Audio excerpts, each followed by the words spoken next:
We are live on the Virtual Grip Network, and once again, we hop in the DeLorean to travel back to 1966 for this season's YesterYear Tour Modifieds, where some of the best Tour mod drivers will compete for one of the most prestigious and unique titles on the iRacing platform, the Old Red Boot. Week 4 is about to get underway, and it's time to put on those cowboy hats because hiding in the Tennessee hills sits one of the oldest and most action-packed half-mile racetracks that North America has to offer, the Nashville Fairgrounds Speedway for the Flameless 300, a place that has offered full rides, cotton candy, and Saturday night short track racing since 1954. Hundreds of NASCAR drivers have touched the asphalt in Nashville, but no one dominated that place quite like Cuckoo Marlin. Marlin came into the Flameless 300 defending track champion, but would suffer mechanical problems early in the event, landing in 27.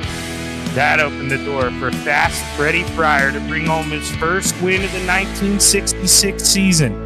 Another notable driver making his first start at the Fairgrounds that day was Darrell Waltrip. While this day proved tough for Darrell, he went on to become the all-time winner at the Fairgrounds with 67 checkered flags.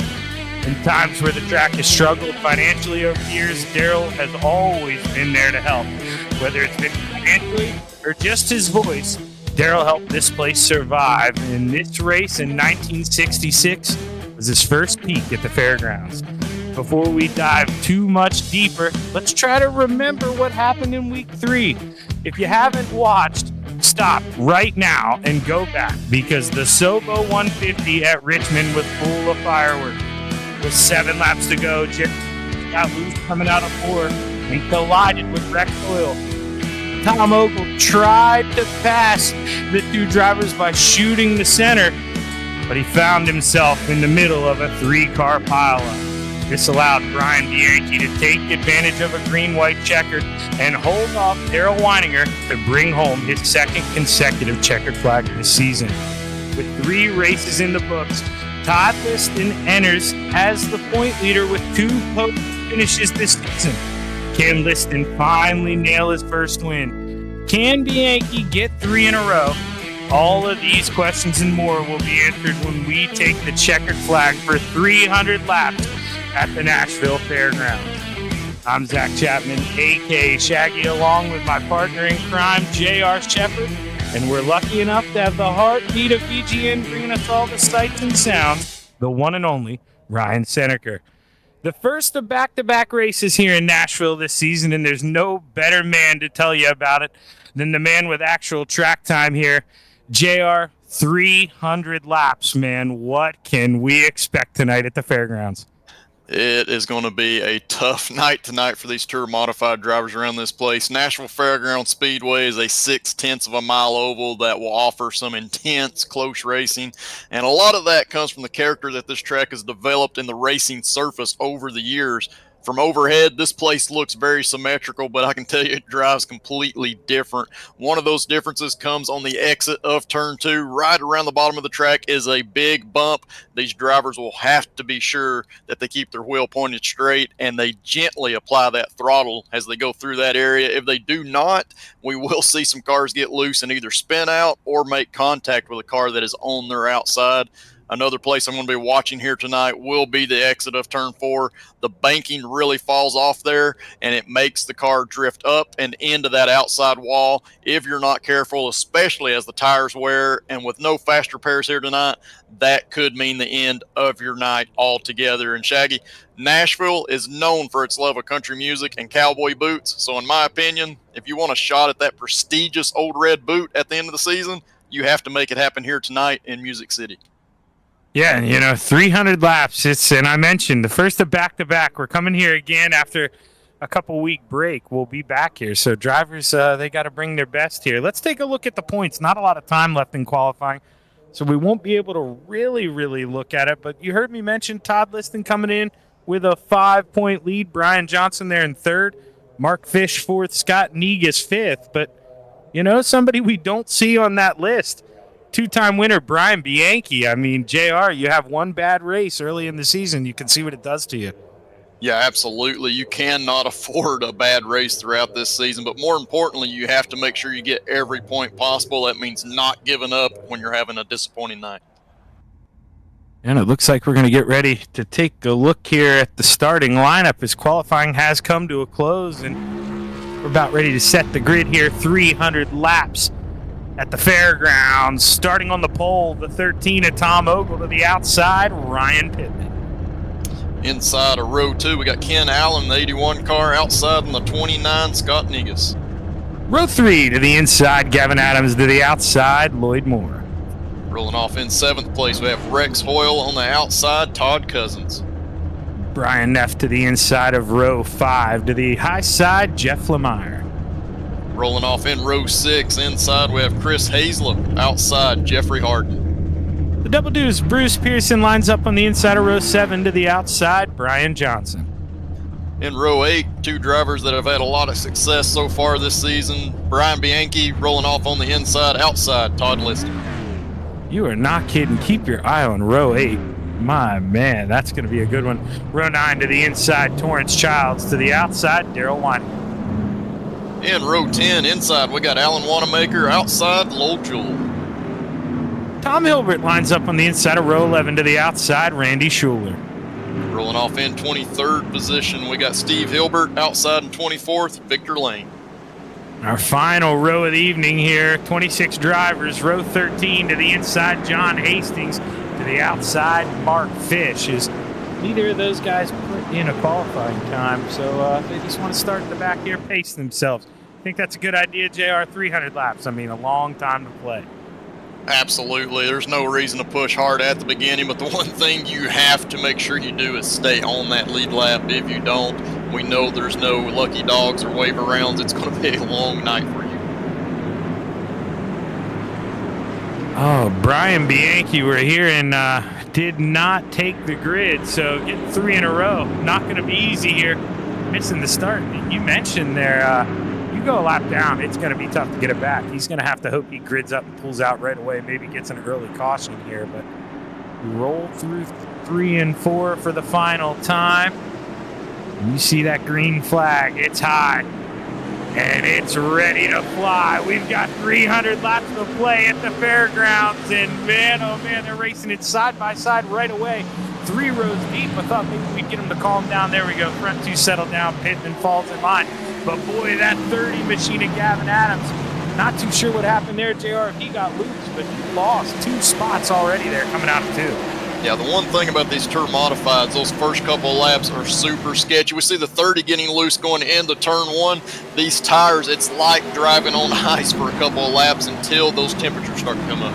Yeah, he got a little help from the 54 there on entry. I think he was still trying to gather up those tire temps, let it come back to him after the slide lap 1, and there just drove in a little slower than maybe the 54 was ready for. But no harm, no foul. Guys race on, and Bruce Pearson looking at that double deuce. He's making his move to the inside there of the 30, and Gavin. You know, this leads me to my question here, JR, perfect timing. Do you want to be on the outside? Because I think, you know, you got to trust the guy on the inside, but I think it may be a little easy to get the pass done on the outside tonight compared to the inside. Yeah, it definitely can be, especially through turns 1 and 2. That outside works really nice. You can make the outside work in turn 3 also, but you got to be super careful when you get over to turn 4 because that banking falls off. Very easy for the outside driver to smack that wall, and it's just it happens all at once. You do not expect the car to go out toward that wall, and then it does. And if you hit that outside wall with that right front here, you could really mess up your night. See that 27 trying to work to the inside, but now advantage 99 Weininger on the outside here. That's kind of what we're seeing. And earlier, you know, Ryan had him up front there a little bit on the leaders as you see Lowell Jewell work to the inside. Those leaders, I mean, they are running that middle lane. They aren't going to go up too high. Why would you? There's a bunch of marbles up there. But, you know, Tom Ogle, he is inviting you to take that inside right now. But first, caution waves the boss man, Victor Lane, on the inside. Possibly some contact coming out of 2. We'll have to take a look at this here.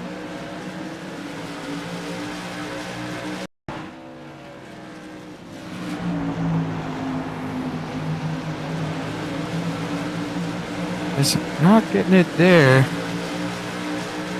And yeah, I'm kind of seeing, so I can cheat. Ryan can't do this, just fast rewinding it here. And it looks like he just, having something wrong with the car. He pulled to the inside and was going slow enough that iRacing didn't like it through the caution. But now, he's in that boat here, JR, where somebody could be out there saying, oh, he did that intentional. He wanted a caution. Well, he's going to be at least a lap down. So that pretty much ruined Victor's night. There's no way any part of that was intentional there.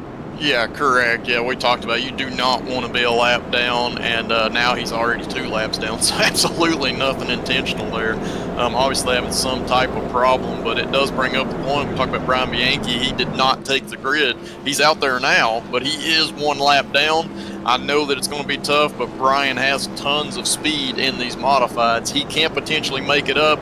It's a good thing that it happened this early in the race because it gives him time to try to get there, but he's going to have to do it on pure speed. There are no lucky dogs. Yeah, and, I think, obviously, JR, you make friends in this league, but I think the guys up front, they know that. They've got him trapped the lap down. Maybe, it was a mistake, but at the same time, that's not they're not Big Brother. They don't have to help them, so they're going to make Brian work here to keep that, stay a lap down. That's not a guy you want battling for position with you, I don't think. Yeah, absolutely. And that's part of the strategy with racing is once that driver has a bad moment and they get themselves in that 1 lap down position, you know it. And you know that, hey, I need to beat that driver in order to try to win this race. I'm not going to do anything to help that driver out. So I'm going to put the pressure on him. If he comes up here and tries to race, I'm going to race him because I want to make sure he's a lap down if we get another caution. The lights do go off on the pace truck, so be going back racing here this time. You're out there, watching. Maybe try something different there. If you got a fan of your driver, Ryan, you won't hear him tell us, but if there's somebody you want to hear from tonight, mid-race interview, maybe type it in there. Make Ryan look at that chat box. All right, so here we got a Brian fan. I didn't get a last name, so it could be any Brian. Brian Johnson. Maybe we'll pull up Brian Johnson here next, but the green flag's high. It's about ready to fly. Lap 12 underway. Tom Ogle with a good jump there. JR, he scared me. It looked like when it hooked up, he was going to go up and get in that outside wall. That thing really jumped to the right on him. Yeah, it definitely can in these tour modifieds. The SKs, you don't really have to worry about that on a restart, but these tour modifieds, a lot more horsepower. You have to be careful with that. Yeah, all of a sudden, man, they just grab for you, and you see it goes. But, boy, it is a bee's nest back there. In the middle, I can't tell who is that. The 62? No, that's maybe it is Jeff. Now, who's low behind? Is that a 42? It's got a yellow roof, man. He is up there. He's gone. Oh, that's Mark Fish. Okay, that's why. I was wondering why we saw a car going real high. So I need to learn to look. He's a lap down. So Mark probably just trying to get up out of the way here. That makes a whole lot more sense. I thought we had a car struggling there, maybe had some contact. Right now, the up front, first 6-7 guys all in line. Don't start to get racy until, not even in the top 10. I think that early caution there, JR, it's got him settling down here a little bit. Yeah, absolutely. It's 300 laps, so there's going to be a lot of just taking care of your stuff and turning laps here for a while, filling out your car, seeing what it's doing. Also gives you the opportunity to kind of ride and see what your competitors' cars are doing and where they may have a weakness. Then you can try to capitalize on that longer into this run, but ultimately these drivers want to get these laps in. 300 laps again, that's a long, long way. Yeah, I think just the biggest thing that scares me about it being too patient, Ryan had just nailed it with that last camera with the quick flip. If you're in the back of the pack, JR, you are already a half a lap down. So, you can want to be patient. You want to let it ride a little bit. But at some point, we know these guys are coming at us with a long green flag run. And you can't be caught on that back foot. And now, as I'm talking here, Ryan Pittman, right, as Ryan goes to it perfect. Those instincts, man, he is reeling him in here. We're seeing him use a little bit of a diamond line. Do we like that, JR?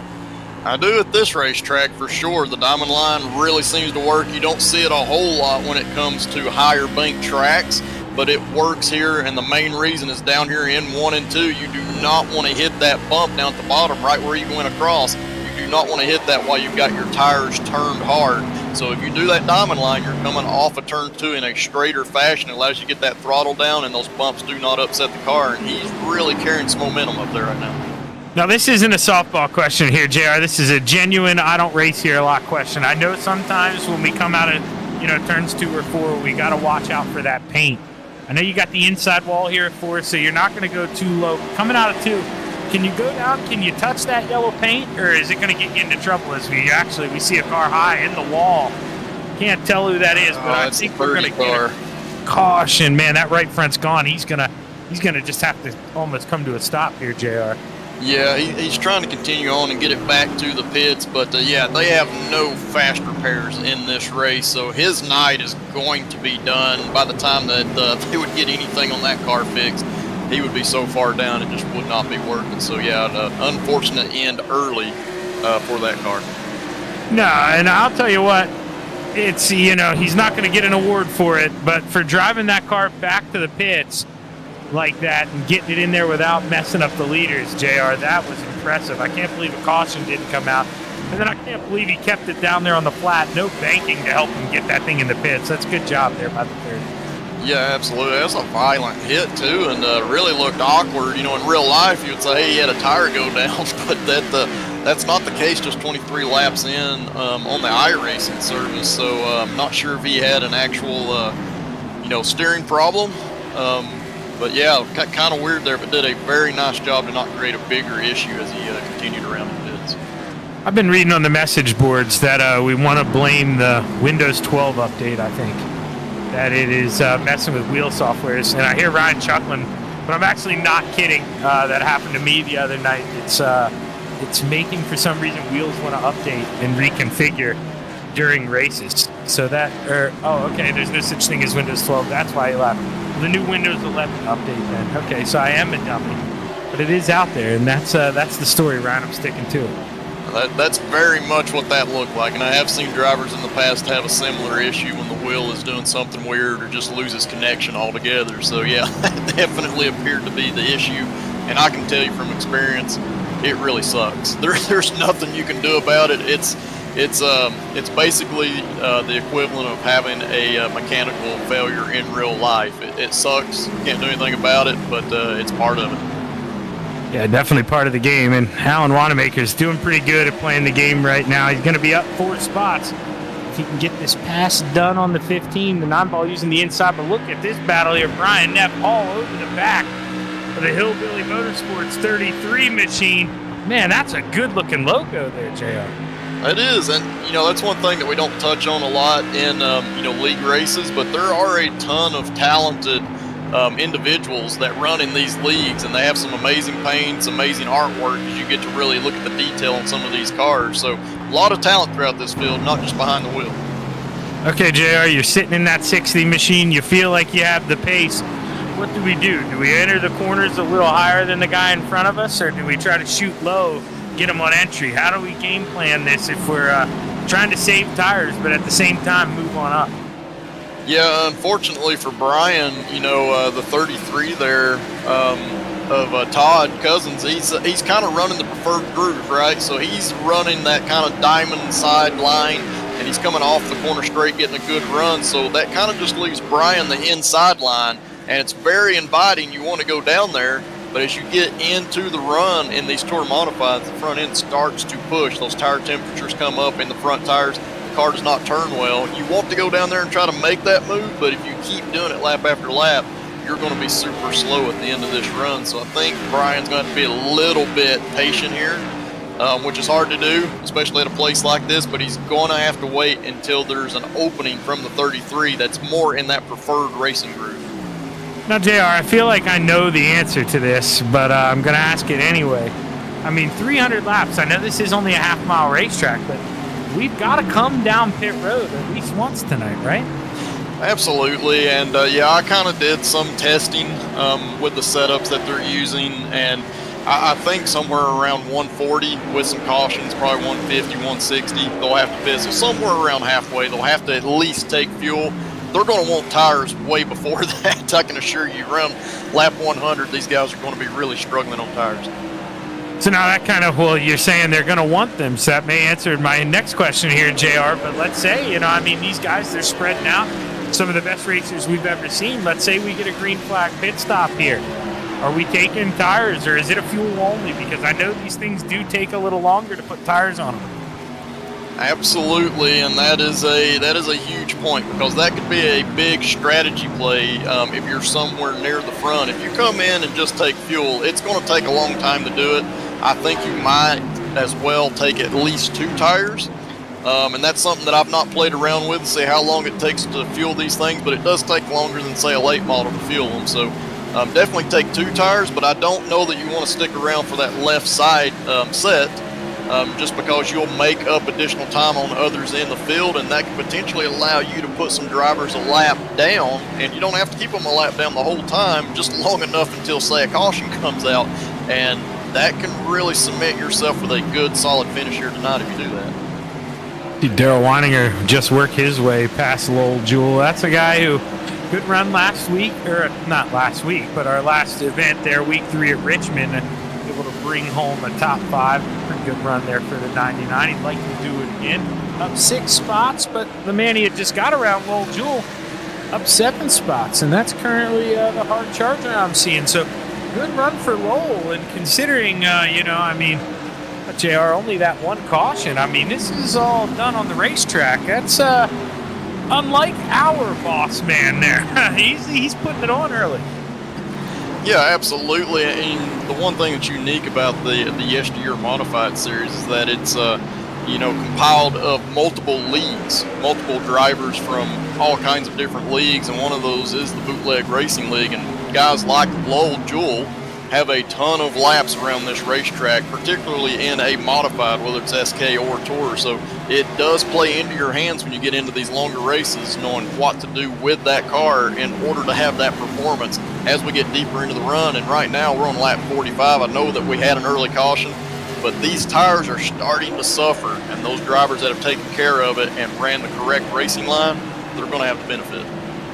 Yeah, and our leader, Tom Ogle, he is real close to lap traffic now. He's coming up on it, and he's got Ryan Pittman not too far behind him. So he's got to be smooth here. I believe it looks like lap car going to go up high out of the way. But, JR, you can think you're doing that guy a favor. You know as well as I do, if you race him off that corner, which you didn't just do there, when you stay beside that guy, you may think you're helping him, but boy, are you hurting him. Yeah, and that's key. What you said is you can be helping that driver give room and give way on corner entry, but if you do not allow that driver to get past you before corner exit, that's where the driver suffers. And we saw that he definitely got out of the way of the leaders there, but that's kind of a lesson to those that are new to racing. You can definitely be trying to get out of the way of the leaders, but if you do not get out of the way before corner exit, you're really killing that driver's lap time, and could be allowing them to get passed by the guy behind. I feel like this has been going on. What are we on? We're on lap 48. I feel like this has been going on for 48 laps, JR. Brian cannot get by that 33 of Todd Cousins, and all of a sudden we're kind of seeing the train start to form behind the 33. And there, the 93 of Chris Hayslip. He was right there on the back of the picture, but he got loose coming out of 2, able to save that egg blue machine. But man, the 60, he's looking to take a peek. He's not going to get it done. Yeah, it's been tough, and we kind of talked about it earlier, but I've seen Neff try to make this pass on Todd multiple times and just not been able to do it. So the one thing we talked about is that inside line. It can be very good, but as we get the laps on these tires, the front tires start to get hot, they start to get slick, they do not grip the track, especially on the bottom like they did early on. So you can get to the inside of that driver, but you cannot keep the car down against that yellow line on the inside in order to make that speed and that corner exit speed that you need to make that pass. Brian Neff, Rex Hoyle, they are definitely faster, but right now that outside line is the preferred spot. Yeah, and this is a case where, obviously you got to keep your cool, but this is where you're that 60 of Brian Neff. You remember that 33, and if he's ever a little quicker than you in weeks to come, you are going to make it as hard as you can, because you're thinking, man, it is lap 53. We've got 250 of these to go, and we are fighting this hard, man. This is fun to watch, though, JR. Yeah, it's definitely fun to watch. It is frustrating from behind the wheel, and the one thing that Neff has to do is he has to decide which side of the track he is the best on, whether it's turns 1 and 2 or turns 3 and 4, and he has to get the run in the opposite corner.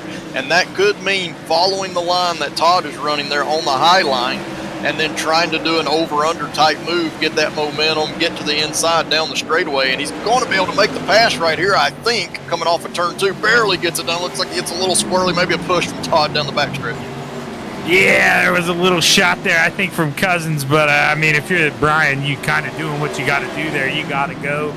You got the pace. You saved your stuff. It's time to roll. And now Hoyle, we saw him get those elbows out early on with a little contact. Hasn't done it again here yet. He's trying to work that bottom. And this is where, you know, I mean, the frustration starts to set in if you're Cousins, because you feel like you've got the, you know, the fastest line here, JR, but still, you maybe work the tires a little too hard, and it's all going away. Yeah, absolutely. For him, it's going to be frustrating, but it's going to have to be kind of like a wake-up moment for him. Obviously, he's hoping that we get a caution at some point so he doesn't lose a ton of track position, but he's got to realize that something he was doing early in the run caused him to use more of that tire life, more of that tire grip up compared to his competitors. So he's going to have to kind of watch what these other drivers are doing, seeing where they're entering the corner, where they're lifting, where they're braking, where they're turning through the corner, and make those adjustments once he gets a new set of tires on that thing. Now, you know, I brought this up to you before, but is this maybe where, because I wasn't even too sure, but you kind of nailed it for me there. These guys are dragging the brakes at least, I'd assume. And could we dial in it maybe a little more rear brake, help rotate that thing on corner entry a little bit? Because it looks like, I mean, he's driving a snowplow going into these corners right now. Yeah, you absolutely can use the brake bias to your advantage. You got to be super careful with it. I talked about the first couple of laps on a new set of tires are really sketchy. If you have too much rear brake, you will spin that thing out touching the brakes on corner entry, but definitely you can move those brakes back to the rear of the car, and you can use that not just on corner entry, but through the center of the corner, kind of using those brakes to get that car to rotate and set the way you want it before you get back on the throttle. I really like what Brian Neff did there while we were talking. You know, Rex Hoyle had gotten around. He had got up to the back of him. And, you know, JR, to each their own. But I always kind of tried to drive it that way. You know, if somebody got up to the back of me, he was much quicker this early on. Go around. Heck, I'll try to learn something from you. There's a little contact. There's the lap car. Tries to get out of the way. Gets up in the wall. But, man, anyways, that's these guys are racing hard here. There's a little contact between Liston and the 33. Caution flag waves, and oh man, Liston just getting a little too hard on that pedal, and the 15 goes around after. Oh boy, parking lot on the backstretch. Yeah, and lucky that the caution came out, because that's going to allow them not to go a lap down here. Could have very easily been a no caution, but yeah, that's just that bump through turn 2. Obviously, Todd trying to keep it down on the bottom, going to drift up slightly, but also look like Todd Cousins trying to hold him down a little bit on corner exit, just allowed the two to come together here. We'll have to get another view of it here. You see Todd, he's trying to wrap the bottom, keeping it right on that yellow line. Right where he hits that bump, his car starts to go up, but also I see the 33 starting to turn down. It's just kind of a racing incident right there with the way that this track is shaped and the way that that bump is. 65 laps is the answer. How long you can go on tires, apparently, JR, because everybody on pit road right now, they were ready to come in and get some sneakers, that's for sure here. But look who didn't. Look who didn't come in for tires. Or did he just stay out to lead a lap? That dirty dog, the boss man, that's what he did. Stayed out there to lead a lap, because I do believe, JR, we get bonus points for leading the lap. It's a smart play, definitely. You want to come in and, or you want to stay out, and try to get some bonus points. It's a good way to do it. If this were a shorter racetrack, you could potentially put drivers a lap down by staying out on track during a caution. It's not going to happen in a place like this, but there are multiple strategies you have to be constantly thinking about when you're in a league like this, where we do not give lucky dogs. You're not able to make that lap up unless you do it just on raw speed. Let's go ahead. Let's bring up Brian Johnson. I think that was the Brian we said that got some fans out there tonight. Hey, Brian, Shaggy in the booth, man. You got a copy? Yes, sir. Well, hey, man, we're running middle of the pack here tonight. How are we feeling? Long way to go. You got a loud fan base out there tonight. Thank you, sir. I'm tired, but I'm fighting this through. Well, I mean, do we have more success on the bottom tonight, or are you feeling like, we need to go up top to get it done? Where's the pace in the race car at? It's kind of weird. Go in about middle and then come out low, so just use the whole track. Well, hey, Brian, we'll be rooting for you to work that thing on up through the field, man. Go get him. Yes, sir. Thank you. Brian Johnson. Oh man, how he reminds me of my teammate Aiden Young. They like to make you work for it here. Getting ready to go back green, I believe. They just, I'm not sure why, but they extended the caution by 1 lap here, so that's why you're seeing the pace car in pit road. It will come back out and pace truck, and pick up the field here. That's why, truthfully, I didn't realize we were going green till my producer said something, but I was watching the back of the pack, the man we were interviewing, and yes, it was a kerfuffle back there. Definitely trying to line up correctly, so I feel like that's what did it here. People pitting at different times, I think, was the big one, because JR, a lot of these asphalt guys, maybe not used to it, but I think when they came around that second time, pitted with a closed pit. I think that may have been what threw stuff off, but pace truck pulls off. The green flag is high, and Tom Ogle set to drop the hammer. We're back underway. Can anyone knock the 11 off the top seat? They haven't been able to yet. Who goes way high there? The 31 machine lap car just getting up out of the way.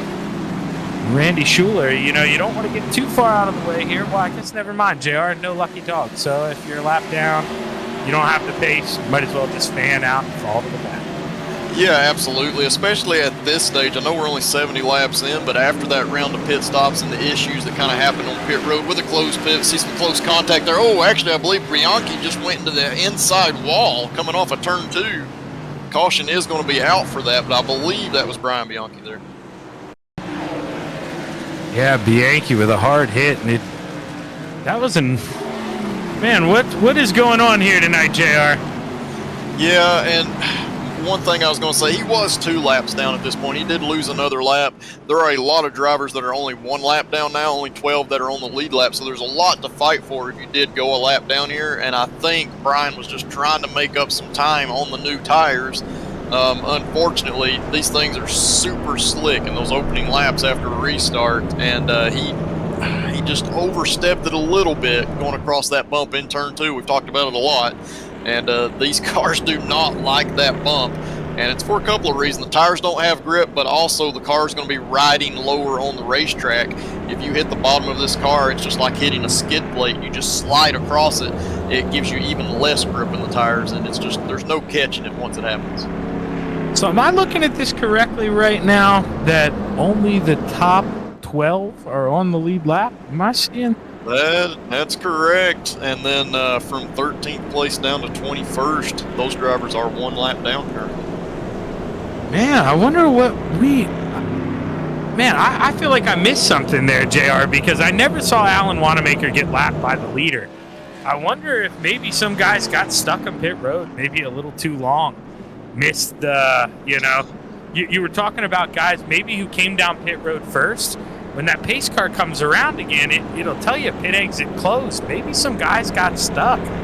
Yeah, absolutely, and that's the penalty, and that's one reason, we talked about Low Joel staying out. That is one reason to potentially stay out. If you're somebody that's in the middle to back of the pack, you may stay out, because if you pit being in the back of the pack, you may not get to the end of pit road before it closes. And if it closes, it doesn't matter if the pace car is there yet or not. You have to stop, and it puts you a lap down. So it's a lot to think about in races like this, and it's not something that these drivers are used to doing, especially in a 300-lap race or in a modified. So it's new to them, but these drivers are all learning what to do and what not to do, especially when they're pitting. Yeah, I feel like that would be new to a lot of us, honestly. It took me a while to come up with that conclusion, but, I mean, that's the only thing I can draw from the information that we've got. With the pace truck pulling off here, and Tom Ogle set to drop that hammer one more time, as he does. Lap 75 underway at the Fairgrounds, and Ryan Pittman, he's been close. He's just kind of, laying there in the waters, JR, just hanging out. Good pace. Now, if you're one of these guys, obviously, I think you want to get to the top 5, just kind of hang out. But when do we make our move? I know we're short track racing, so I want to say 50 to go, but do you need longer than that until you really start pushing? Yeah, I think it kind of depends on the way the race plays out and whether we have really long green flag runs or we start to have some cautions. Unfortunately, you don't know how the race is going to play out. So as a driver, I'm going to say that I'm going to ride probably for the first 2/3 of this race. If I can pass somebody easily, I'm going to go do it. I'm going to try to get that track position. Otherwise, I'm just going to ride here. And that last 100 laps, that's when I'm going to try to get myself set up to get the best finishing position I can. If I can go chase that lead, I'm going to start to go do it at that point. See Chris Hazlett taking that Robin egg machine, diving it low here. What kind of run can he get off of 2? Side by side there, as you see Weininger coming in. He wants a little taste. Hazlett's going to clear him. Now Weininger next here. He might get him here in 1 and 2, looking pretty good. 34, that 31. He's a lap down, JR. Not putting up too big of a fight here. No, definitely not. But the 31 is the first car, was the first car 1 lap down. He just got passed by Steve Hilbert, and that's something he's got to watch for as you're letting other drivers go by. You've got to be thinking, who am I racing? Because you are still in a race, and we do have multiple drivers in that 1 lap down position. So even though there's no lucky dog, you still want to be the highest running car out of those 1 lap down cars. Yeah, and JR, I know it's not the game you want to be playing, but if you are Steve Hilbert, Randy Schuler, if we get a caution in, let's say, 20 or 30 laps, obviously leaders, they're not going to pit. Do you come down pit road and maybe you hope that next caution, if we get a long run, the leaders pit, you stay out there and you get the wave around, and maybe you get lucky? I mean, you have to start playing some game if you're one of those guys, don't you? Yeah, I definitely think you need to, and I kind of looked into that as far as the wave rounds because that was my first thought too. But because we're doing the rules back in 1966, if you stay out, even if you're that car that would traditionally be the wave around car, you're going to be stuck there. So you're just going to be starting in front of the leaders, which means you've got to hold them off. It's a strategy play for sure, and you might get a caution immediately and allows you to get that lap back. But it's something these drivers have to think about. If they feel like they can, hold pace with the leaders or hold the leaders off for a few laps, you definitely want to try that. Yeah, the man we just talked to, that 27 of Brian Johnson, working to the inside here. That's for position. Him and Tom Hilbert are both a lap down, so that'll move Brian up into the 16th spot. Still been slugging away. He's one of those guys that, while we were interviewing him, definitely makes sense because I could see him coming to a stop. It is all piecing together. Those guys definitely got trapped behind the pace truck. Man, that is a shame, but we've got a battle heating up for Scott Negus. There, he has reeled these front guys in, and he was one that started to come to play there at the end, had a quick car at the end of that long green flag run. And JR, we know he's somebody who's used to running 100 laps, 1 set of tires. Yeah, absolutely. He knows how to move around and find that grip as the tires start to wear out, especially on the short track side. And the one thing that I'm seeing, Ryan Pittman there in 2nd place, he's trying to move around and run wherever Tom Ogle is not, and that's what you need to do if you're trying to make a pass or set up a pass. But unfortunately for Ryan, like you said, he's got Scott Negus right behind him, so that gives Scott the freedom to run in the preferred racing groove and try to set up that pass, and I think that's why he really closed in there. I think Ryan kind of picked up on that and tried to change his line a little bit, but it does put that driver at risk who's trying to set up a pass if there's a car right behind him. Now, obviously, pros and cons to everything here, but what is the pro here for Ryan if you're going to enter the corner? Well, now he enters a half a lane higher, but he had been entering lower. What's he trying to do? Are you trying to gain time on entry when you enter lower, or are you trying to pick up the throttle earlier on exit? What's kind of that game plan, JR? Yeah, at a track like Nashville here, the idea is that the low line really gains you a lot of time on entry. You're going to lose it on corner exit because you're really having to hold the car down, especially in turn 2. But you can gain time on corner entry. But the other thing is, and I know we don't typically talk about it with modifieds in general, but the downforce does start to come into play as you get laps on these tires and they get hot and slick and start moving around. If you continue to run directly behind that driver in front of you, you're going to lose just a little bit of downforce, the force that pushes down on that nose and keeps it planted in the corner. And you're car's going to go away. So if Ryan were to continue to do that lap after lap, he will start to fall back from Tom Ogle, and that's one reason why he's looking to the inside in the corner slightly, trying to keep some downforce or some air pushing on that left front section of the car, but also trying to keep his tires just a little bit cooler because he's got them out of the path of Tom Ogle.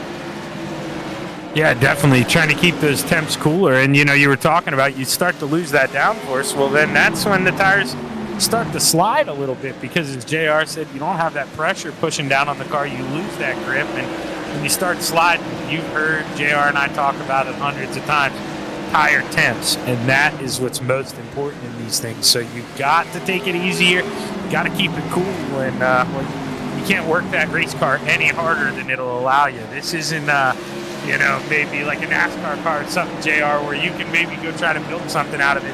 You've got to pretty much let the car drive itself here. You're along for the ride. Yeah, absolutely. I mean, these things have a lot of horsepower. They don't handle amazing as you get long into the run. You really have to change your line around in order to find that grip. And that's where you really start to see the drivers who are not driving correctly. That's where it starts to show up, is in that longer run. Because drivers will typically, as they start to lose that front end grip, they will want to put more wheel into it. It's just something natural that you want to do. If the car's not turning, you want to turn that wheel more. But as you do that, it continues to wear those front tires, continues to get them hotter and hotter.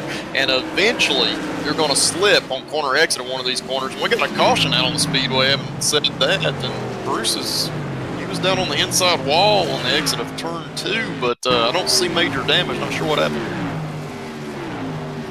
I don't either. He just gets loose here in the middle of 1 and 2. It doesn't look like there's any contact made, and you know, maybe, man, that is weird. Hopefully everything's cool. We've seen a lot of guys just pull off there to the inside, but then as soon as the caution comes out, he drives away. And you know, maybe you want a caution there after a hiccup, JR, but in the long run, he's a lap down. That's almost all she wrote there for the double deuce. Yeah, and that definitely wasn't just wanting to bring out a caution, because after that issue happened, he went down and actually smacked the inside wall, so it's probably going to knock his toe out on that left front a little bit. The car's not going to handle as well, but yeah, definitely had something weird. You know, it kind of looked like he got loose, but at the same time kind of looked like he didn't have full control of the car, even though he was going slow. So I'm not sure if that's another little gremlin or bug that's popping up on the wheel side of things. If it is, that's something that these drivers are going to have in their mind moving forward throughout this race. Is that going to happen to me? Two guys on the lead lap stayed out here. Ryan Pittman and Chris Hazlett. Let's get a word here with the Lipper, Chris Hazlett. Let's see what's going through the driver of the 93's head here. I'll go first here, JR. You hit him next. Hey, Lipper, man, Shaggy up here. You got a copy? I got you, Shaggy. How you tonight, buddy? Dude, not as good as you, man. I like what you did there. You boys, you're used to running 100 laps on this set of sneakers. You weren't out there a long time.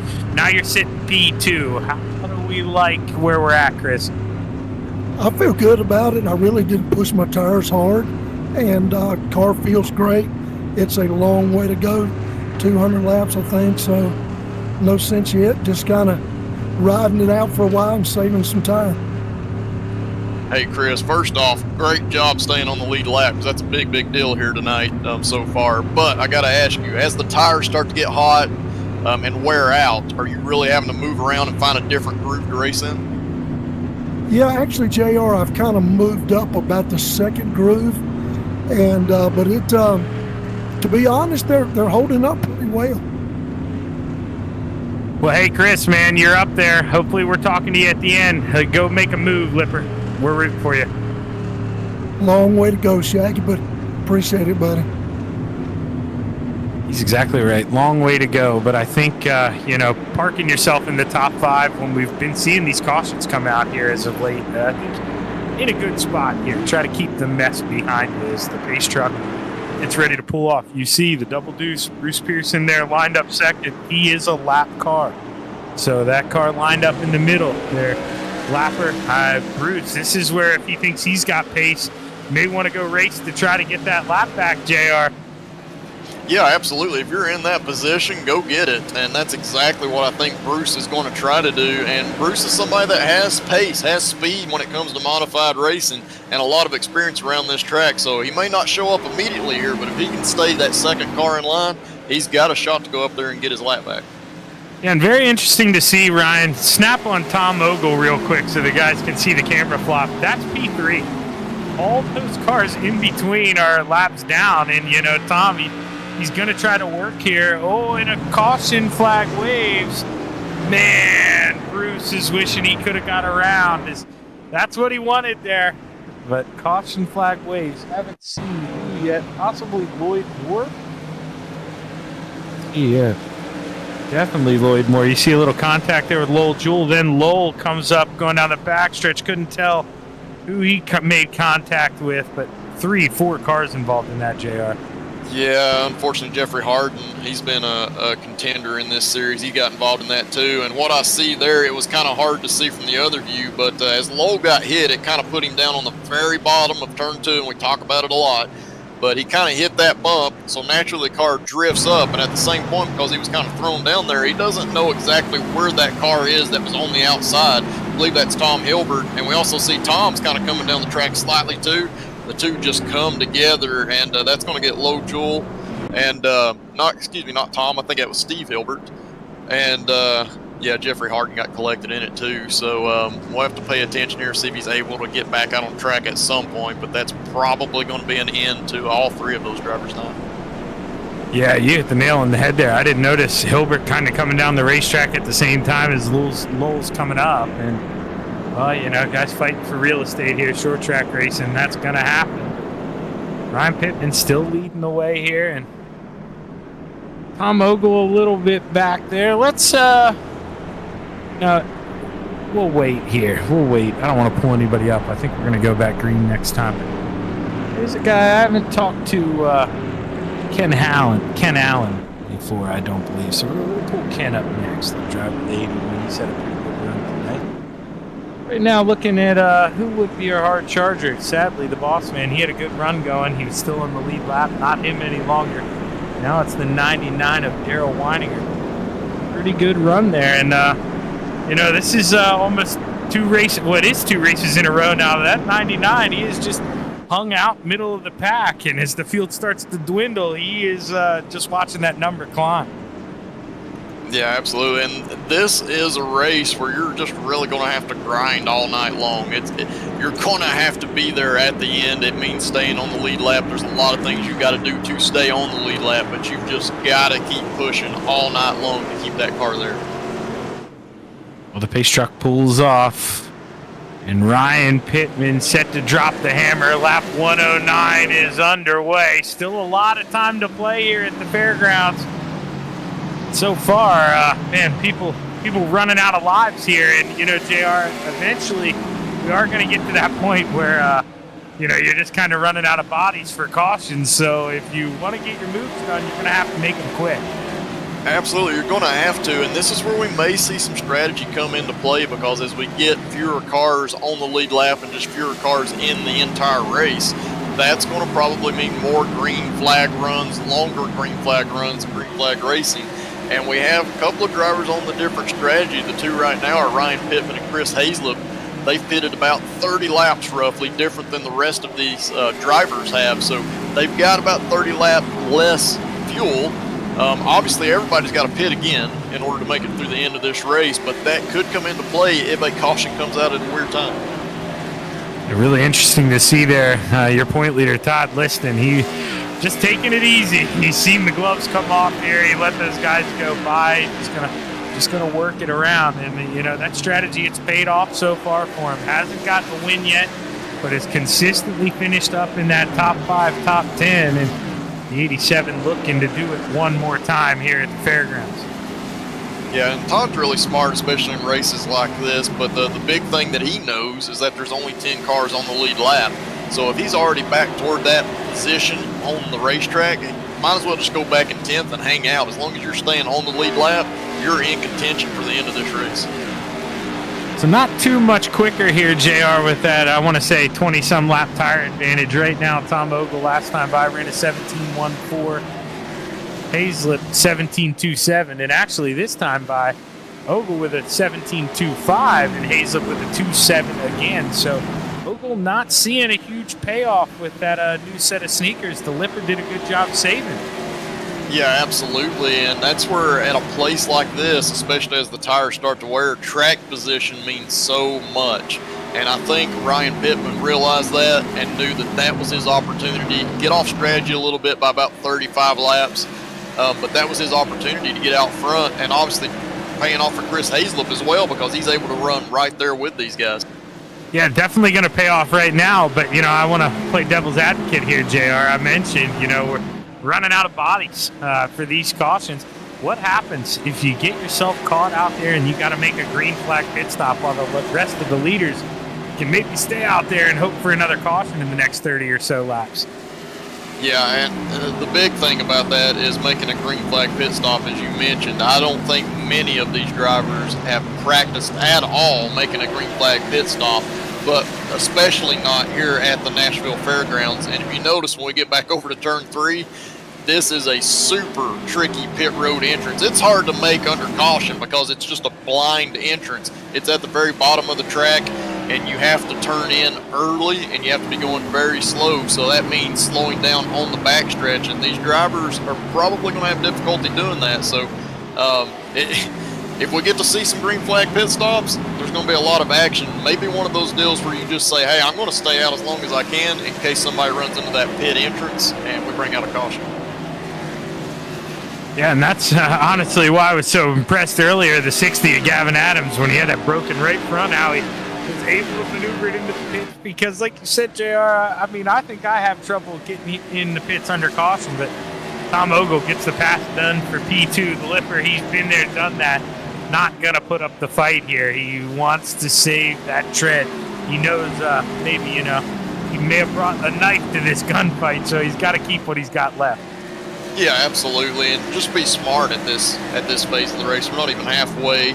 He's on the lead lap, and not only is he on the lead lap, he's toward the first half of being on the lead lap. So he's in a great position. He doesn't need to race anybody. Just take care of what he's got left in those tires. Get it to this next pit stop. Yeah, Ken Allen working on him here. Going to try to get the run off of 4. Not going to be able to do it just yet. Going to take one more peek, though, here in 1 and 2. And I got a feeling Chris not going to put up a big fight. He doesn't. Just going to let him kind of take it over here. But this is where Chris is doing a good job. You can't act like you're a lap car, JR. You can't just let that thing get out of the way. You're going to get run over. And doing a good job here at just maintaining and making them work for it when they go around. Use up their tires a little bit. Yeah, absolutely. He's racing, but the one thing I do like that he's doing is that he's not racing super hard, meaning he's not trying to pinch that driver down on the inside. He is giving the drivers room. He's giving them opportunities to make that pass, but he's making sure he's not putting himself in a vulnerable position to where he will get wrecked or in a bad spot here. He wants to make sure that he maintains that position on the lead lap without damage. Oh, and there you saw almost a little bit of contact there as Weininger comes up across going into 3, but Hazlip backs out, and they live to fight another day. But Darrell, that was a big swing there through 1 and 2. He really used them up. He was able to get the pass done quick, and now he's got his eyes set on that 54. But man, that 99, JR, he looks quick, but I'm a little worried. He is really rotating that thing in the center of the corner. It seems like he's climbing up the hill. He is driving it in deep in that 99. Yeah, and that can pay off. In the early portion of the run, for sure, you can get a lot of momentum on corner entry, get that car rotated, and give you more of a straight line exit, which helps in these cars. But you have to do it correctly. You cannot put a lot of wheel into it. You cannot enter that corner with too much speed. If you do, the tires are going to wear out. And a lot of what he's doing there, I think, is because he's trying to get closer and set up a pass on Rex Hoyle. Just not quite there yet. You just can't keep doing it lap after lap. You're going to have to be smart there. Oh, as we say, contact there. And Brian Neff goes to the inside. He also gets Todd Liston there. Yeah, the point leader, Todd Liston, involved. He's able to straighten it out here. I'm anxious to see the damage. It's very important for the 87 here, JR. You know that as well as I do. Straighten that thing out so quick. Able to get out in front of that pace truck, I think. That could have been bad news for the 87. Yeah, Todd was very very aware of that and got it back going. I don't think he's going to have any major damage. He did get turned. He kept it stopped before he really got into the wall hard. He kind of hit it solid. We'll have to see how his tires are tracking here as far as suspension damage, but I think he's going to be able to continue. But Brian Neff, I think, has definitely got some suspension damage. and obviously a couple of other cars involved in the aftermath there. That's a tough break there. That 33, he had such a good run going.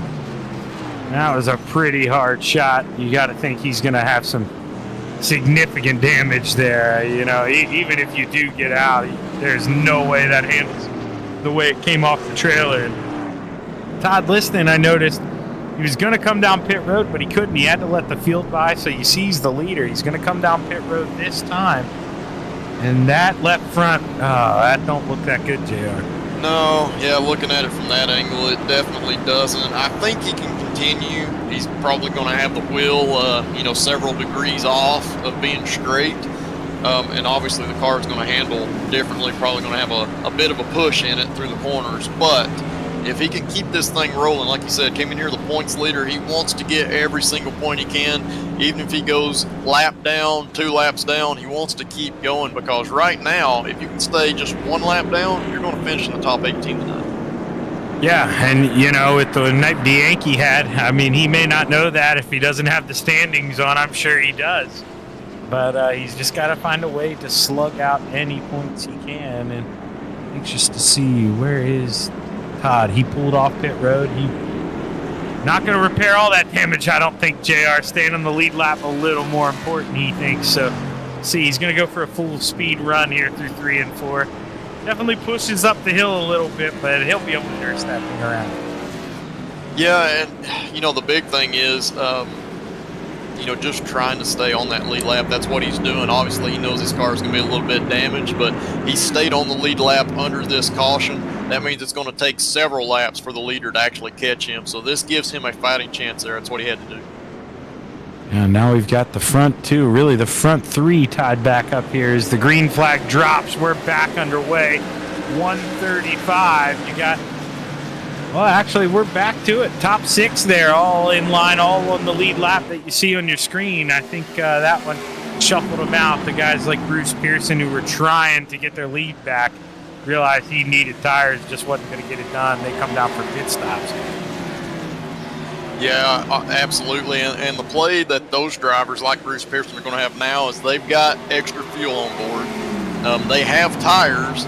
They could potentially go the rest of the way if they get some cautions to help them, but the big thing is that they're going to be able to stay out if we get a green flag pit stop cycle here late in the race. They'll be able to stay out and potentially grab that caution after they've gotten their lap back, and that could be huge for them. So this gives them an opportunity. And we are down to now, after that last one, 8 cars on the lead lap, and the last one being Todd Liston, definitely way off the pace. So he's going to need another caution here to try to repair that thing. And boy, it looked like Ken Allen was maybe going to give it to us. He hit that bump pretty hard coming out of 2. He is searching for speed.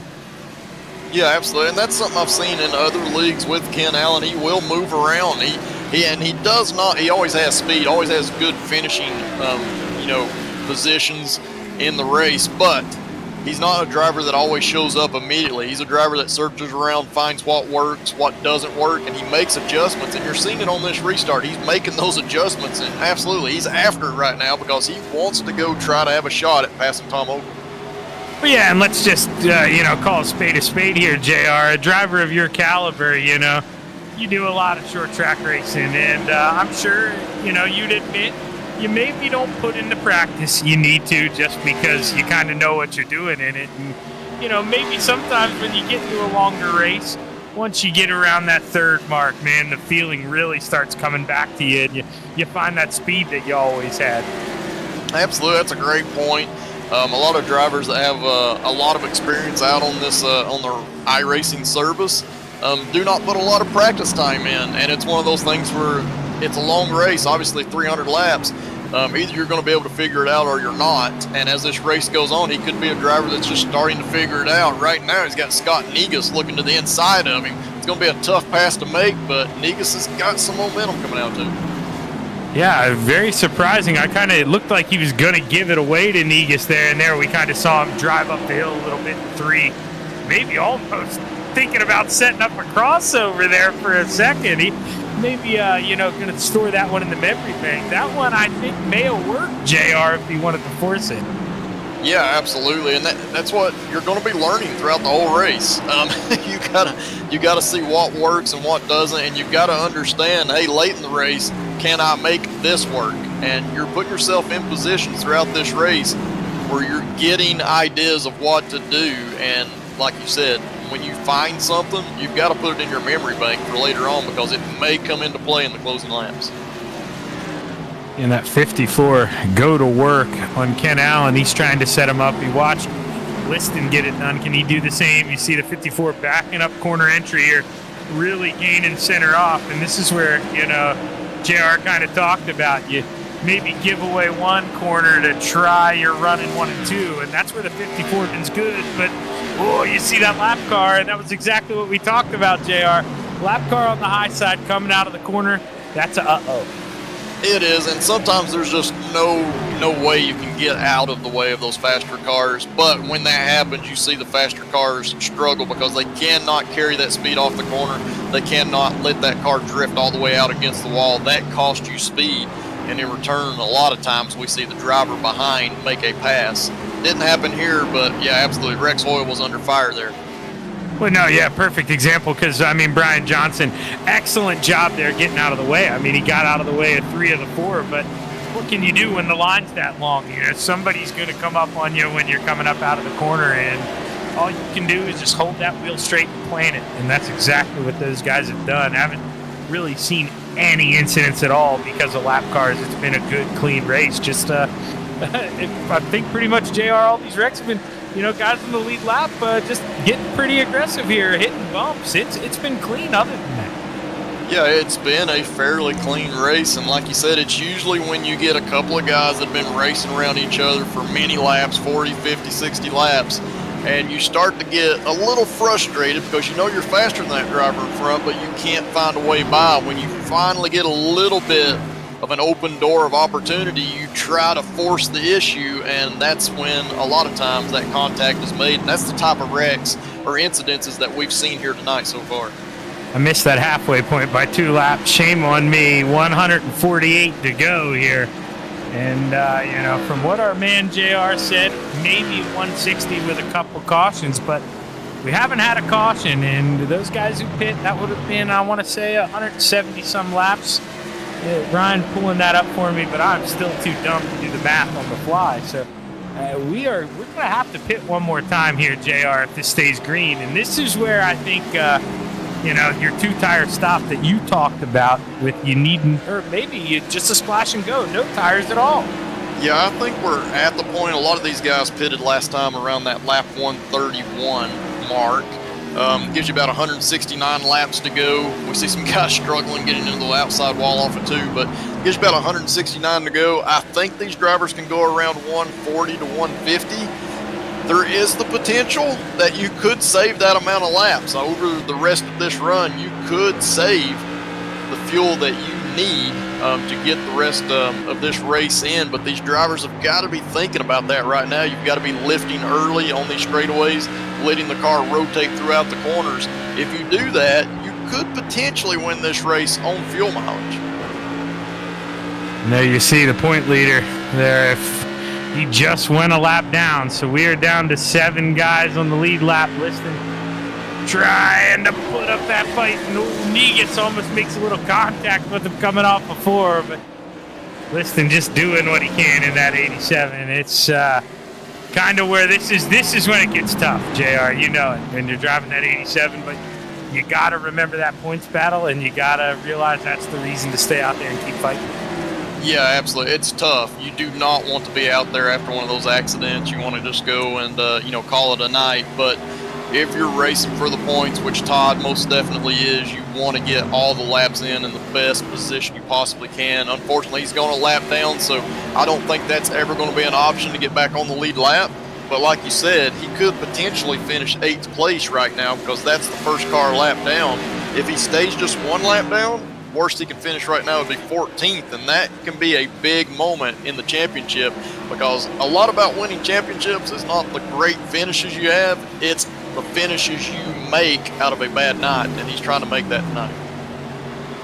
Yeah, Soup says consistency. That's how he uses that word, and even when you're having a a bad one. Liston finds a way to turn it into a top 15 to make it look not so bad, and that's exactly what he's got to do tonight. But Tom Ogle, man, this guy, he lost the lead there for about half a stint due to pit strategy, but this guy, he's doing his thing here at Nashville. This is really impressive. You know, I've always, it reminds me of you a little bit, JR. How do you get that far out front and you just don't drive the tires off? That thing is beyond me. You know, you don't have that guy to base yourself off of. I was never a first place driver when I drive. I'm second, sometimes maybe 10th.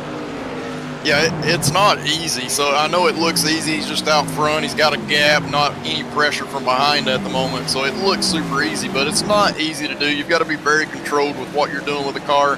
Ultimately, I always like to get out to about a half-second lead, maybe a second, somewhere between that half-second and second lead, and then just ride. And what you're working on when you're out front is just how you're entering the corner. You're going to start lifting a little bit earlier, letting that car get into the corner easier. You're going to be turning that wheel just a little bit less, and you're talking about just a couple of degrees less to not fight those tires, and you're going to make sure that you don't get back on the throttle before that car is ready to come off the corner in a straighter fashion. You don't want that car to just push up toward that outside wall lap after lap.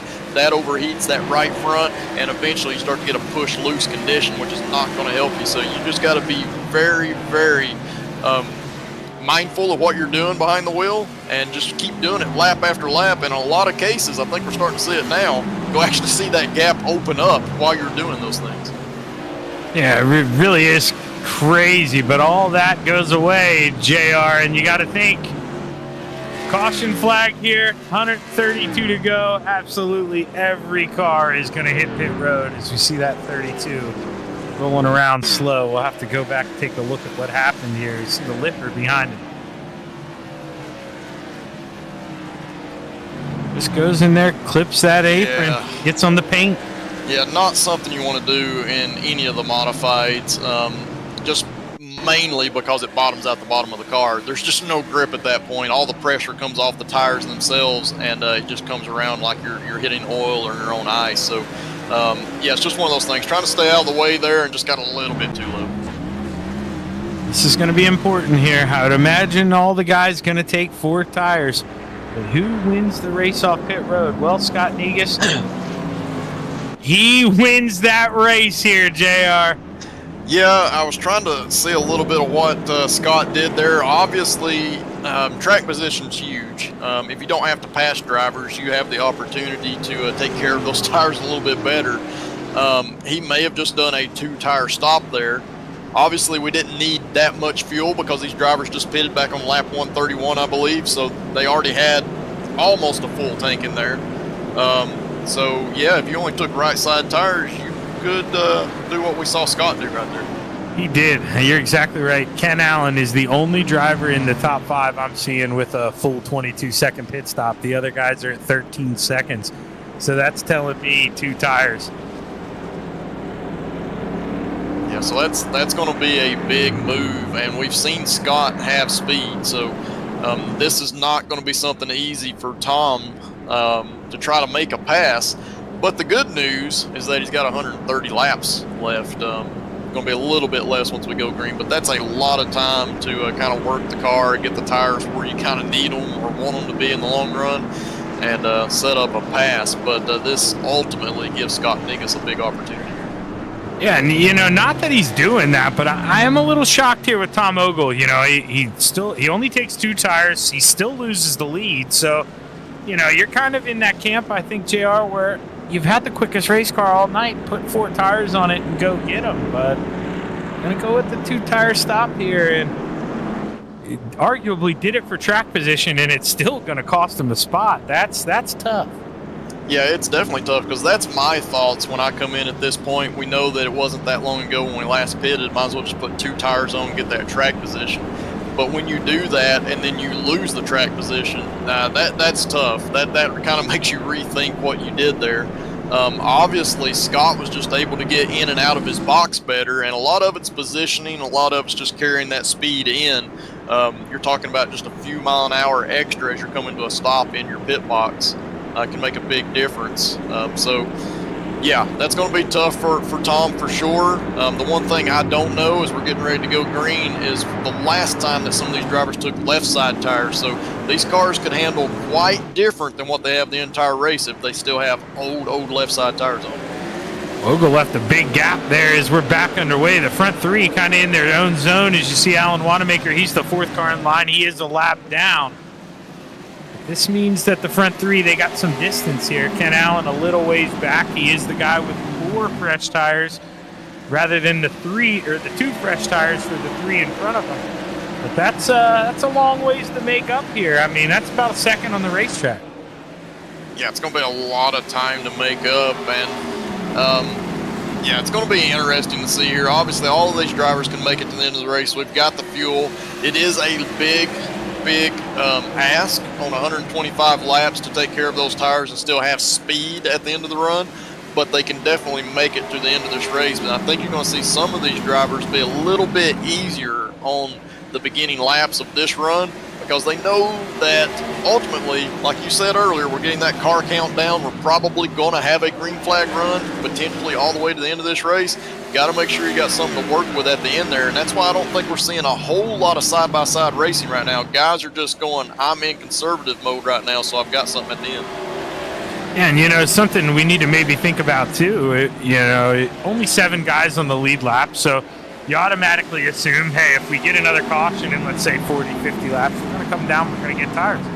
Well, not necessarily, because you see how all those lap cars are lined up in between. If you shoot down pit road and 2 guys stay out, JR, and you got 10 cars in between you and the rest of the guys on the lead lap, yeah, you got new tires, but, I mean, what's that going to do in a 40-lap shootout? So these single-file restarts, they've got to be weighing on the drivers.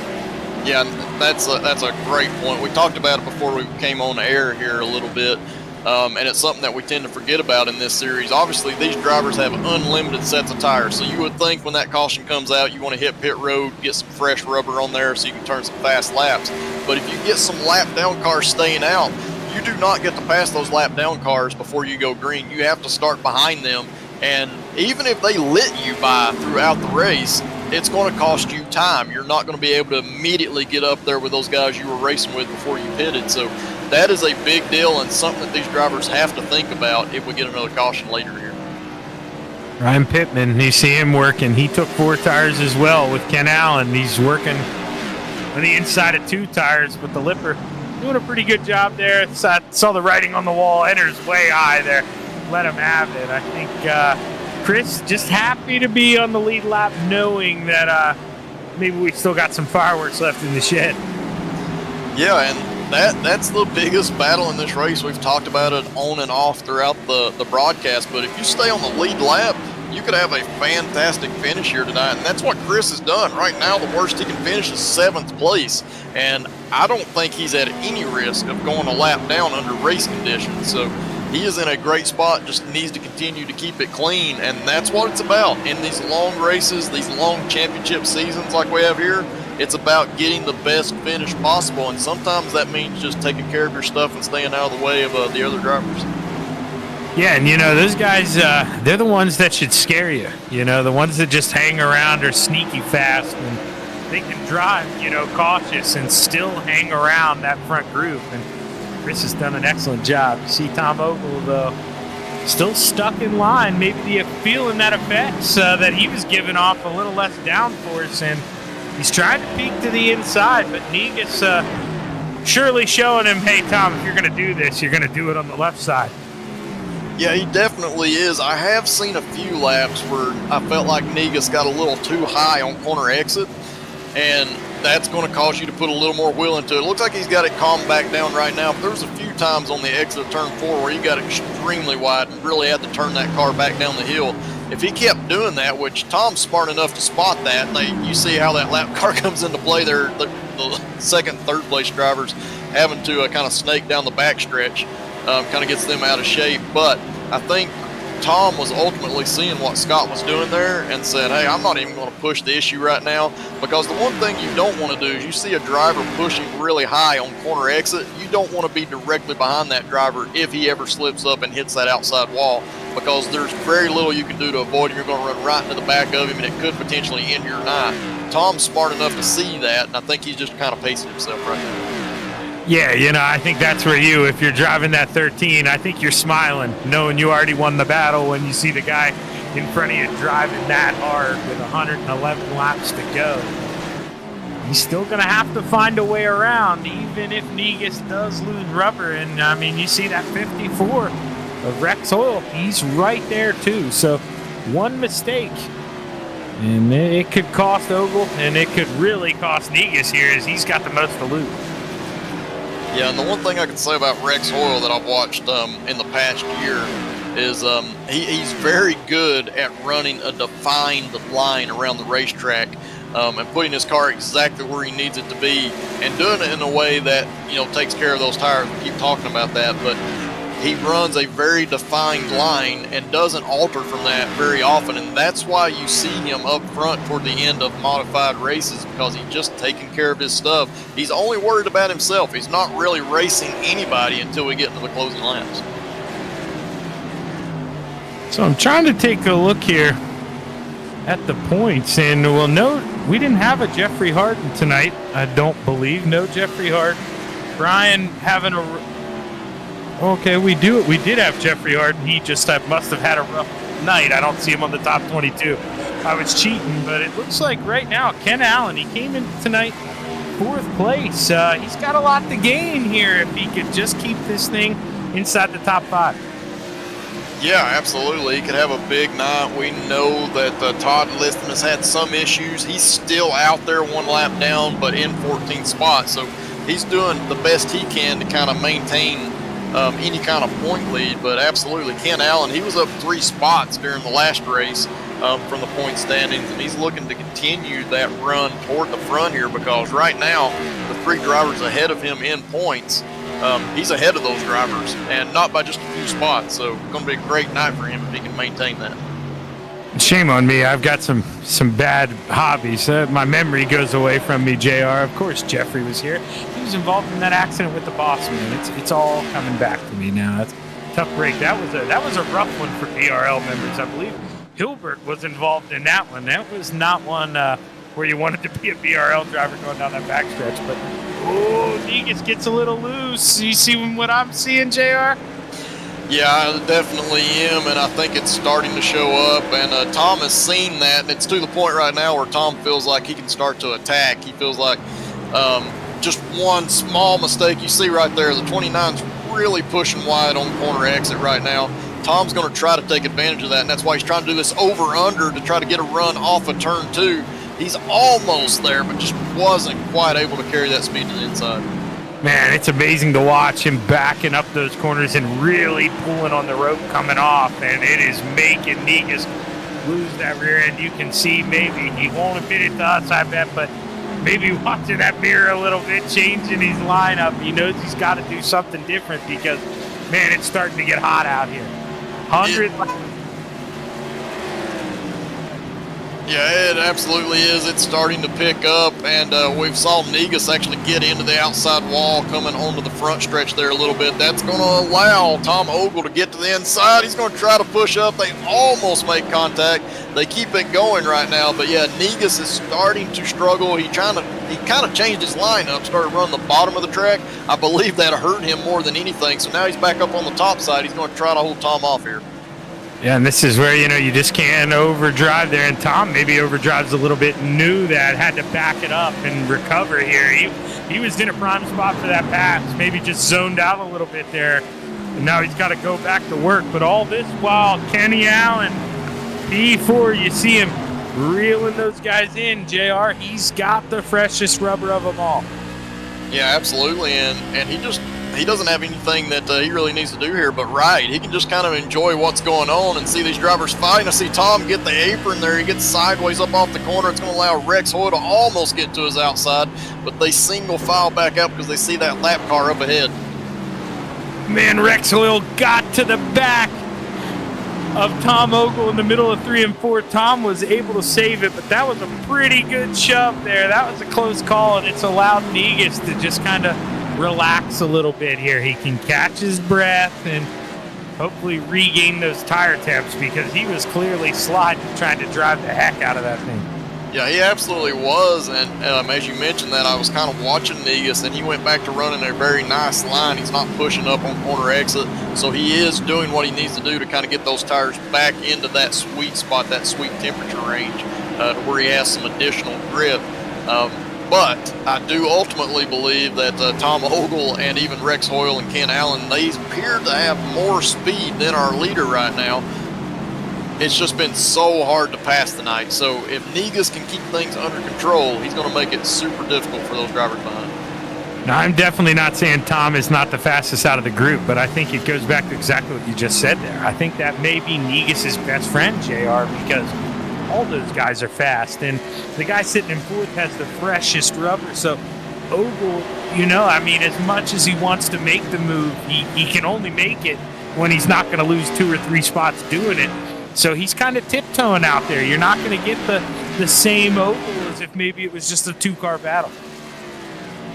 Yeah, exactly right. And as we talk about that, we see Ryan Pittman back there starting to close in on these front 4 drivers.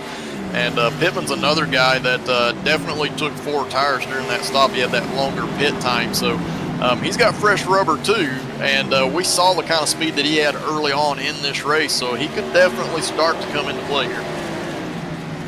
Yeah, and the pay window, it's open. We're in that final third here. 90 laps to go, and he gets with a good pace. But Tom Ogle, you see, that's the man we're watching. He's been the guy here tonight, and if not for maybe a slow pit stop, would still be out front. And man, if Negus could win this, just basically off pit strategy, JR, what a steal. Because, this is no shot. I think he'd admit it to us. Clearly not the fastest guy on the track. Right, and, that's how these races come down sometimes. When you get a lot of pit stops involved, pit stop strategies involved, things like this happen. And, if I'm Ogle, when I came in to make that pit stop, I was going to be a little bit conservative. So I'm going to make sure I'm not speeding. I'm going to make sure that I don't come into my box so fast that I overshoot my box and have to back up. He did those things, but didn't really anticipate some of these other drivers taking advantage of those situations and, pushing that envelope as they come into their pit box. And I believe that's what Scott did that was different. And that ultimately won him the race off pit road and the track position. And we've seen it tonight. It's been key. Whoever's been out front has stayed there throughout the majority of these runs. Yeah, do you think maybe that gave Ogle kind of a sense of false confidence there? He's been in control.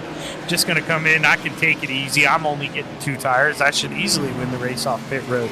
You think, being out front the whole time can maybe inflate your head a little bit, and you kind of take it too easy? Yeah, it can. And, the big thing is when you've had that kind of night where you've dominated and you have to come in and make a pit stop, you kind of keep it in your mind that you don't want to beat yourself. You don't want to do something that takes you out of contention. Obviously, speeding on pit road or missing your pit box just a little bit can be those things that take you out. So I think that may have come into play also.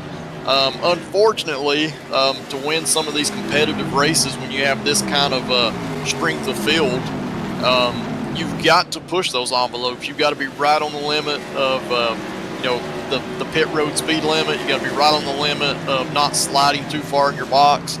And sometimes those things will bite you. You do it because you don't want to beat yourself. Oh, right there we see Scott Negus get into the outside wall. That's going to open it up for Tom to get to the inside here, but Negus has still got a good run. Yeah, we've watched Tom kind of extend that gap from Hoyle. He was really pushing it. Now Hoyle, he's reeled him back in after that mistake, but that was a shot. He had separated himself a little bit from P3, had a chance to make a move, and now he's just got to wait here. They've got to get by these lap cars. That was a close call, but Brian Johnson gets up and out of the way here. This has not been a night to write home for the drivers in the top 5 in points. No, it's not, and I think Tom knew that this was kind of his opportunity. They were catching a lot of lap traffic there. That kind of opens up passing opportunities for you. It didn't work out the way he wanted. Negus was willing that thing. He was definitely having to hang on to it. The thing looked like it was getting loose throughout the center of the corner, and a lot of that can just be from the way that you're braking throughout the run. And as the tires start to warm up, you start to use those brakes at the wrong time, it can knock that car sideways. I think Negus has been able to recover from that. It looks like he's running a much smoother line at this point.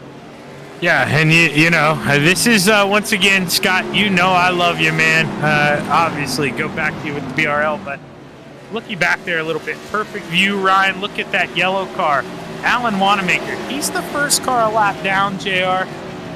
He is reeling the front pack in, so there is clearly maybe a cork in that bottle a little bit up front. Yeah, absolutely, and that shows you, who has the pace and who doesn't.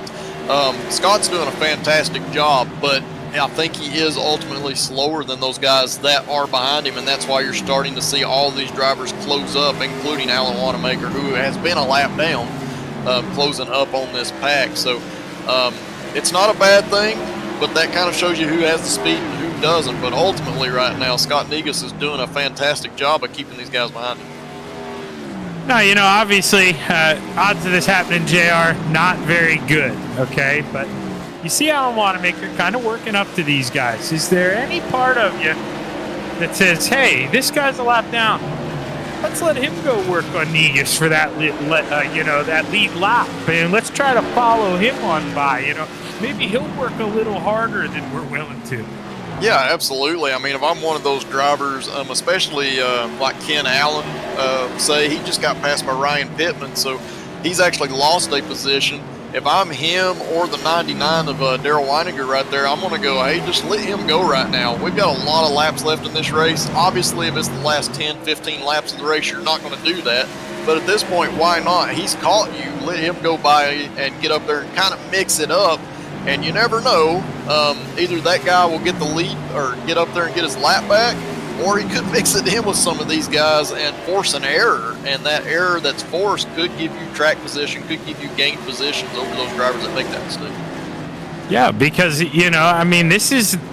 this is not that that's bad. In fact, I like it, JR, but, we're going to go with this style racing, and it's almost encouraged. If Alan Wanamaker has that pace, he needs to go up there and try to use it, because that is the only way, and I repeat, the only way he is getting back on the lead lap is doing it under green flag. So if he's got the pace, you got to go up there, even if it maybe means using that nose a little bit. You don't need to wreck the leader. I'm not talking about spinning out the leader, but just, use what you got, get back on the lead lap. Yeah, absolutely. And if I'm one of these drivers, that Alan has to go through to get to that leader, I'm going to let him go. I'm not going to race him hard because I know that I'm not racing him for position. And again, we got 68 laps left in this race, so there's plenty of time here. No need to race that lap car. So it puts Alan in a great position. I think he's trying to be a little bit respectful, but absolutely get up there and try to race these guys. Maybe you can make something happen, get that lap back. Yeah, it is a tough dance, like you said. You got to be respectful, but exactly like you said, it makes you look nice to Alan. You maybe earn a friend letting him on by, but at the same time, as well as I do, you're doing it for selfish reasons. You're trying to maybe get something to work out for yourself. As Ryan Pittman thought about making a move for P3, couldn't drive it in as deep as he would have liked, and Rex Hoyle holds on for now. But Pittman, here he comes.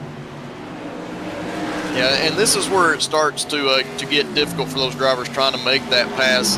We saw Pittman; he was smart and backed out of it.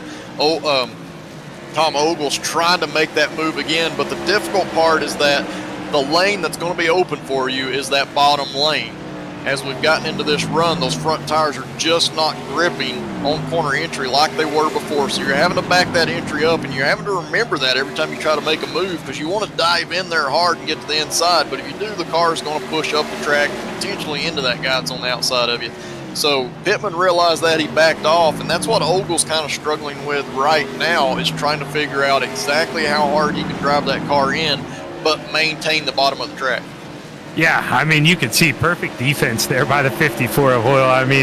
Pittman trying to look for that drive on the outside, so Rex said, all right, I'll just drive it in a little deeper down low, and I'll float up in the center. And Pittman gives him a bump or two going down the backstretch a couple laps ago, saying, hey, I don't like that. But, man, that's what you got to do. Sometimes you got to get those elbows out. You got to make that car wide. And Rex Hoyle trying to bring home that final podium spot.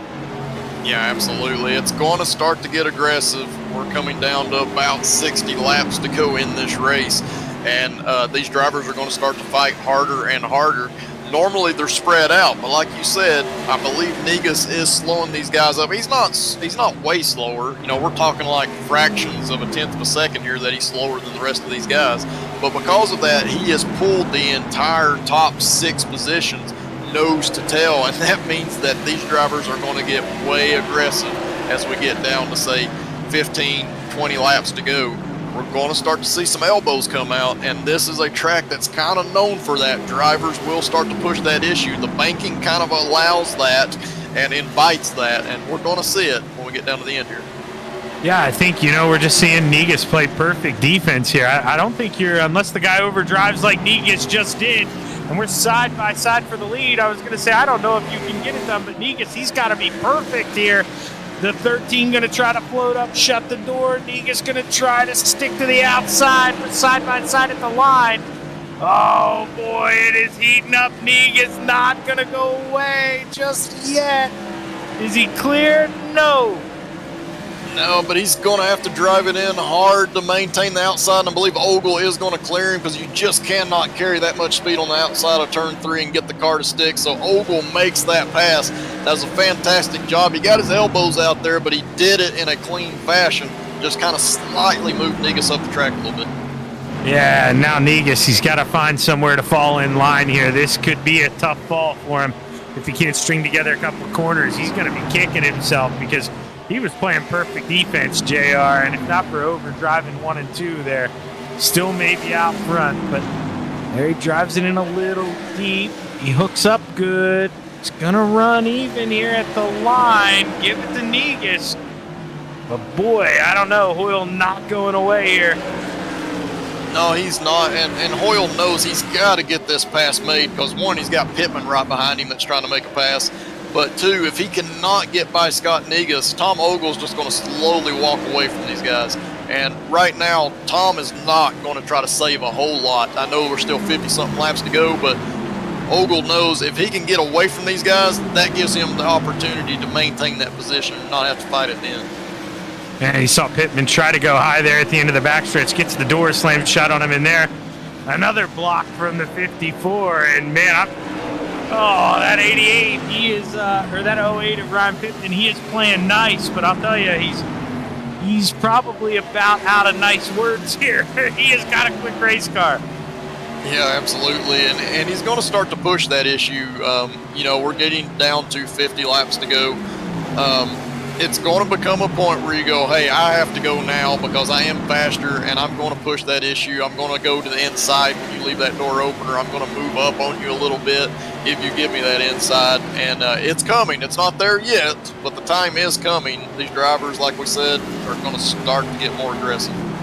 Yeah, and I think the most frustrating part for Ryan there isn't, either of the blocks. It's that Hoyle wasn't able to get by Negus, and he feels like he can, but now he's able to get a run under Negus, who pushed up real bad coming out of 4. Couldn't tell if he had to lift out of the throttle or maybe kiss the wall, but Hoyle goes on by, and now Pittman, he couldn't capitalize on the mistake.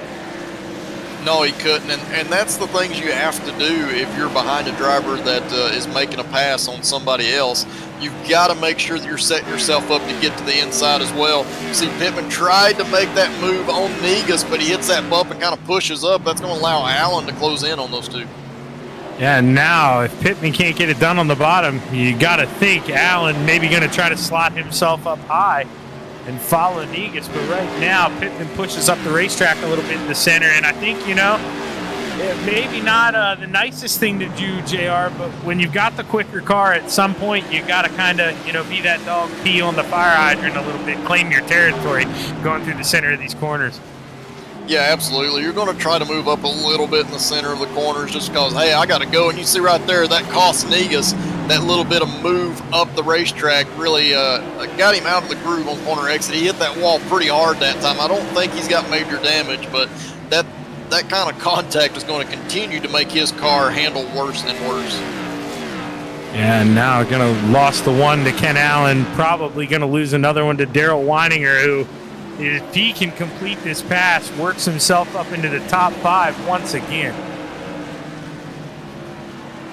Yeah, big moves by Daryl tonight. He's up 13 spots for the night right now. I think the biggest mover in this race. So He's definitely looking to capitalize. He may have a little more speed than Ken Allen.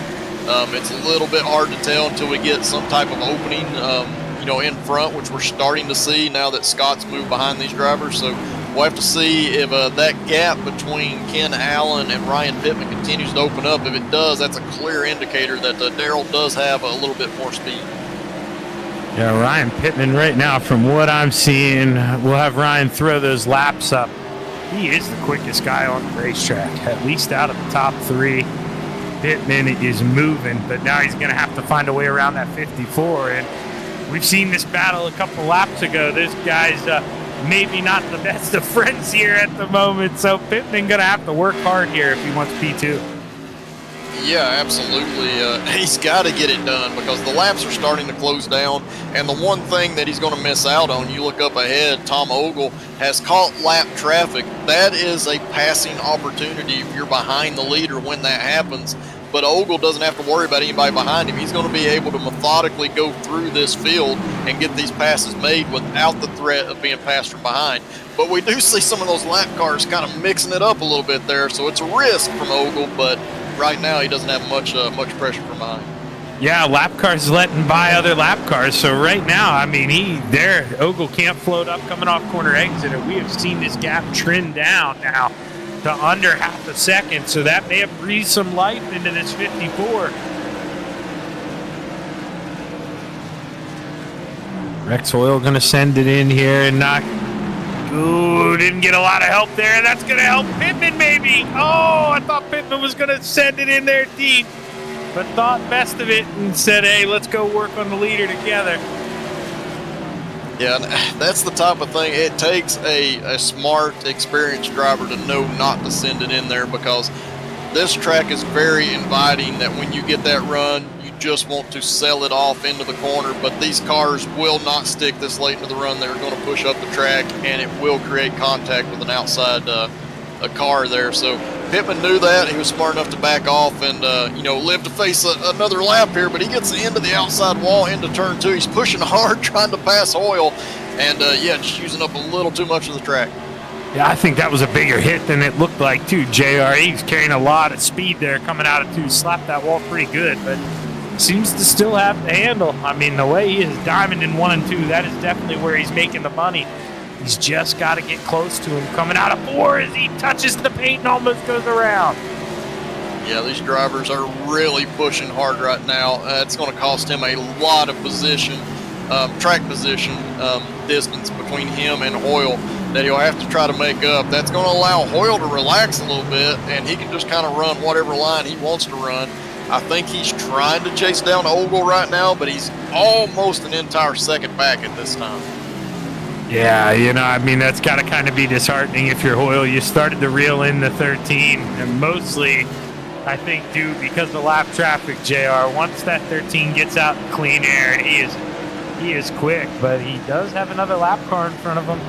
Now that 33 just came out of the pits, and maybe likes those new tires, and not going to let Ogle go by. So Ogle, maybe he'll feel the effects a little bit of a little less downforce here the final 30 or so laps. Yeah, absolutely, and that's something that can happen. Unfortunately for the rest of the field that's on the lead lap, trying to chase him down. Tom has a half of a tenth of a second worth of time to work with, so he's that much faster than the rest of these guys right now. And this past time, he was even faster than that. He was a full tenth of a second faster than Rex Hoyle, and almost the same on Ryan Pittman. So I think Tom's got a lot to work with. He can afford to abuse those tires a little bit and still maintain that gap he's created. I know I'm jumping the gun a little bit, but with the success that Ogle's had here tonight, JR, I mean, there's a 300 lapper. I know it's a long one. Next time we come back here, I believe it may only be 100 laps. So, does it translate? Can you still carry in that momentum, or is it a totally different style of race here when we come back? I think it's going to be a little bit easier for these guys when we come back because they've got the experience. They kind of know what to expect, and they've gone at least 100 laps on a set of tires, so they know how the car is going to react when we come back. Obviously, we're going to have different track conditions, different temperatures that can come into play as well. But the one thing that should stand out in these drivers' mind is that track position is key. It is hard to make passes, especially up front. Ogle, he won the pole here tonight. He knows coming back that if he can get that pole, he has an extremely good shot of coming away with a win next time, because it's only 100 laps. Yeah, I think you're exactly right. And, you know, I like to highlight the BRL guys for their tire knowledge, but that's maybe where it can hurt them. You know, they don't qualify weekly. Maybe you don't focus as much on that one-lap pace. And when we roll back in here 100 laps, that one-lap pace could mean absolutely everything. And Ryan Pittman is reeled back in the 54, even after the mistake. You got to think he still has a shot for P2, but without maybe a caution or some help, you got to think this is all Tom Ogle out front. Yeah, definitely, because the last time I checked in on Ogle, he was about 0.8 of a second out in front. He's now opened up another half second, so almost 1.5 seconds out in front of this field at this point, continuing to pull away, even when he's been catching lap traffic. So he's got this race under control. Oh, and we see a spin! Oh, he gets into the left rear of Rex Hoyle. Oh, JR, we saw it heating up for, oh man, probably 60 laps. Those guys have been racing hard. Pittman finally gets back there. Talk us through it. Yeah, Pittman looks to the inside. He's trying to, oh yeah, I see what happened there. So that wasn't anything dirty. Pittman trying to push and make that pass. He'd been working so long on it. He was running the low line, and he actually touched the apron just slightly with his left side tires. It wiggled the car, got him loose, and sent him up the track into Rex Hoyle. So, yeah, just really, really unfortunate for Hoyle, because he didn't do anything wrong and was actually given plenty of room. But, yeah, just a small mistake there by Pittman caused that to happen. I don't mean to interrupt you, JR. Definitely a mistake by Pittman. All the leaders pit but Pittman. And I think, all right. Okay, so let's do some math here. I think 19 to go, maybe when we get the green flag, maybe 18. If Pittman, you know, I don't believe they do in-race penalties or anything. He should stay up front. I think he may have just won the race because of what we talked about. Ogle got a fast race car, but there are going to be lots of cars in between him and Pittman, I think. Yeah, that's going to be the struggle, is the lap cars that stayed out. So we'll have to see when they cycle back around exactly where Ogle is in comparison. But, you know, we talked about it earlier. Obviously, these guys have gone over 100 laps since the last time they pitted. So, you know, when you see that caution come out, you go, I have to pit, otherwise I'm going to lose this race. But because of what we talked about, staying out may have been the thing to do. Even if you're a half a second slower, say, than those guys that just pitted, they've got to come through so many cars, and there's just not that many laps left to get it done. Tough break for Rex Hoyle there, too. I see he disconnected. So after the spin, he had enough. Going to call it a night, but that's good news for Todd Liston. That'll be one more he can try to plug off. So Hazlip came down pit road, I believe the 33. So let's do some counting. Pittman, he's going to move up to the front here. We've got 1, 2, 3, 4. Okay, so yeah, that is not that bad. We're looking here. I'm seeing about 3 cars right now at the moment between Ogle and Pittman. Obviously, those drivers, I think, are going to be a little bit respectful now that we're inside 20 to go. They're probably going to give Ogle a lot of room, and Ogle should have clear pace with a 100-lap difference in tires, so this could get interesting. Yeah, definitely going to be interesting to see, too, JR, because you know as well as I do, sometimes guys can be a little too respectful and maybe not want to go on this start, which Tom's going to need him to go aggressive here to try to keep pace. And he's going to need some help here, but let's see. We got the 1 to green, right? So we'll have 18 laps. You know, I think the rubber should pay off there if you only got that many guys. Yeah, absolutely should. You know, we look at Torrance Childs. He's up there. He's the second car in line. He is multiple laps down, 4 laps down. I don't think he's going to be a problem. The problem that could present itself is Jeff Lemire. He's only 1 lap down there, so he's going to race. Big gaps to the leader. That's what I said Tom didn't need. Look at that. I mean, Pittman's got half a straightaway lead. He's got to drive it like he stole it now, JR. he's got to go hard. And yeah, a little bit surprising that there was that big of a gap on the initial start. That's normally something you wouldn't see be allowed. You would see a caution thrown to redo that. But yeah, that hurt Tom big time. He's going to be 1.3 seconds back. Well, I mean, he's 1.3. He only needs to pick up a tenth a lap here, and it'll get to him with about 4 or 5 to go. Let's see what he does here. I think Tom's got a little more pace than that. I mean, you mentioned it, JR. He is the pole sitter. It's time to go out here and run some of those qualifying laps. Yeah, and last time by, he actually ran his best lap of the race, but he's still about a quarter second off. It's going to take 3 or 4 laps before Pittman's tires really start to show up as being slow, and that's when we'll start to see Ogle really make the move. But Ogle's got to get there fast, because at some point these tires are going to even out. I know there's only 15 laps left, but sometimes you've got to be 2 or 3 tenths of a second faster in order to make a pass on that driver that is leading. Ogle knows that. He's got to get there fast, and he is closing in. He's down to less than half a second. Yeah, he is right there. Now, JR, I know you're basically helpless if you're this 08, but how do you defend this? I mean, you've got 110 laps on those tires. Guy behind you has about 10. The only thing that you can do is run that middle to high line. That's all you can do. Do not let that 13 get to the outside of you. Make him work for it, and that's what's going to happen. The 13 knows he did an over-under move. He gets to the inside going into turn 1, and he's going to have the grip. He doesn't even have to try to move up. He's got that grip on the bottom. It made it look easy, and Daryl Weininger right there in the picture, trying to come up and pick up the scraps, maybe move into P2 as we cross the line. Lap 290 underway. We got 11 to go here at the Fairgrounds. Yep, Daryl is on fresh tires. He pitted also with Ogle. He's going to be able to easily make that pass. He'll go into second place here. I don't think Daryl's got any kind of pace for what we've seen Tom have here tonight, but that was a big strategy move right there with that caution coming out, Daryl coming in and getting those tires. That leaped him some positions ultimately, and he's right now in second place.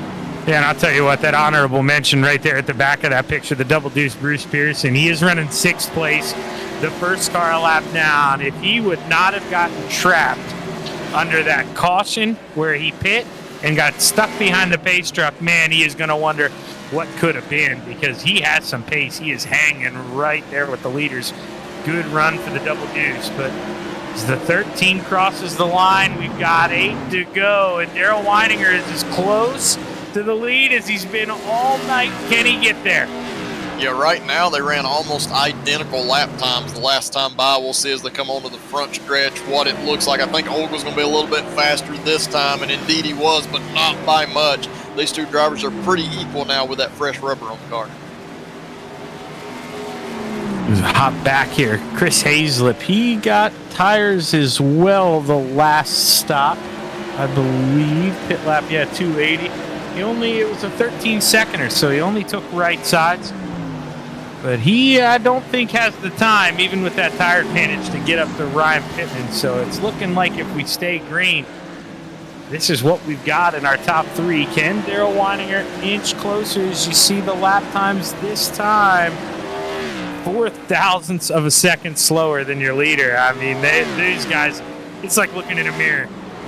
Yeah, they're matching each other in lap time, lap after lap, and they're doing it different ways. That's the cool thing about racetracks like this, is that you can move around and run different lines. That time by was about 9 or 10 thousandths of a second. So these drivers are doing an amazing job. They're pushing hard. Daryl knows he's got to make something happen, and if he can put the pressure on, just maybe he can make Tom make a slight mistake and open up an opportunity for him.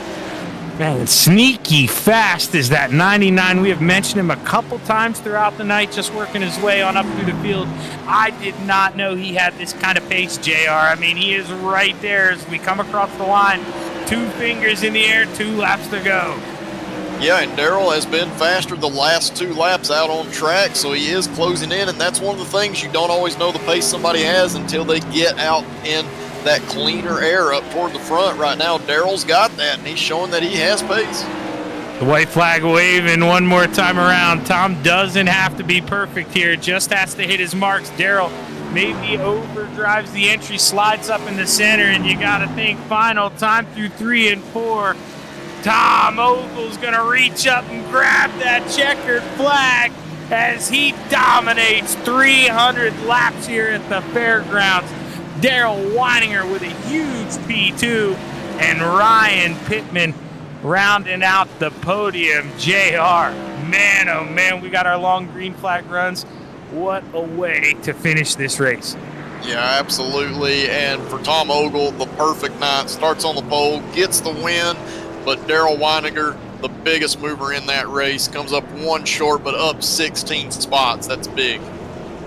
Yeah, Tom maybe had to work a little harder for that one than he thought he was gonna, but ends up in P1. Good run for the 13. We're gonna step away here on the Virtual Grip Network, take a short break, let these drivers maybe get a drink, maybe open a bag of snacks, because this was a long one. Stick around and we'll be right back with your rundown and interviews from your top three.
We're back live on the Virtual Grip Network, and man, spoiler alert, we just had an amazing 300 laps here at the Nashville Fairgrounds, and if you haven't watched it, pause it, go back now, because we're about to do the rundown here of the finishing order.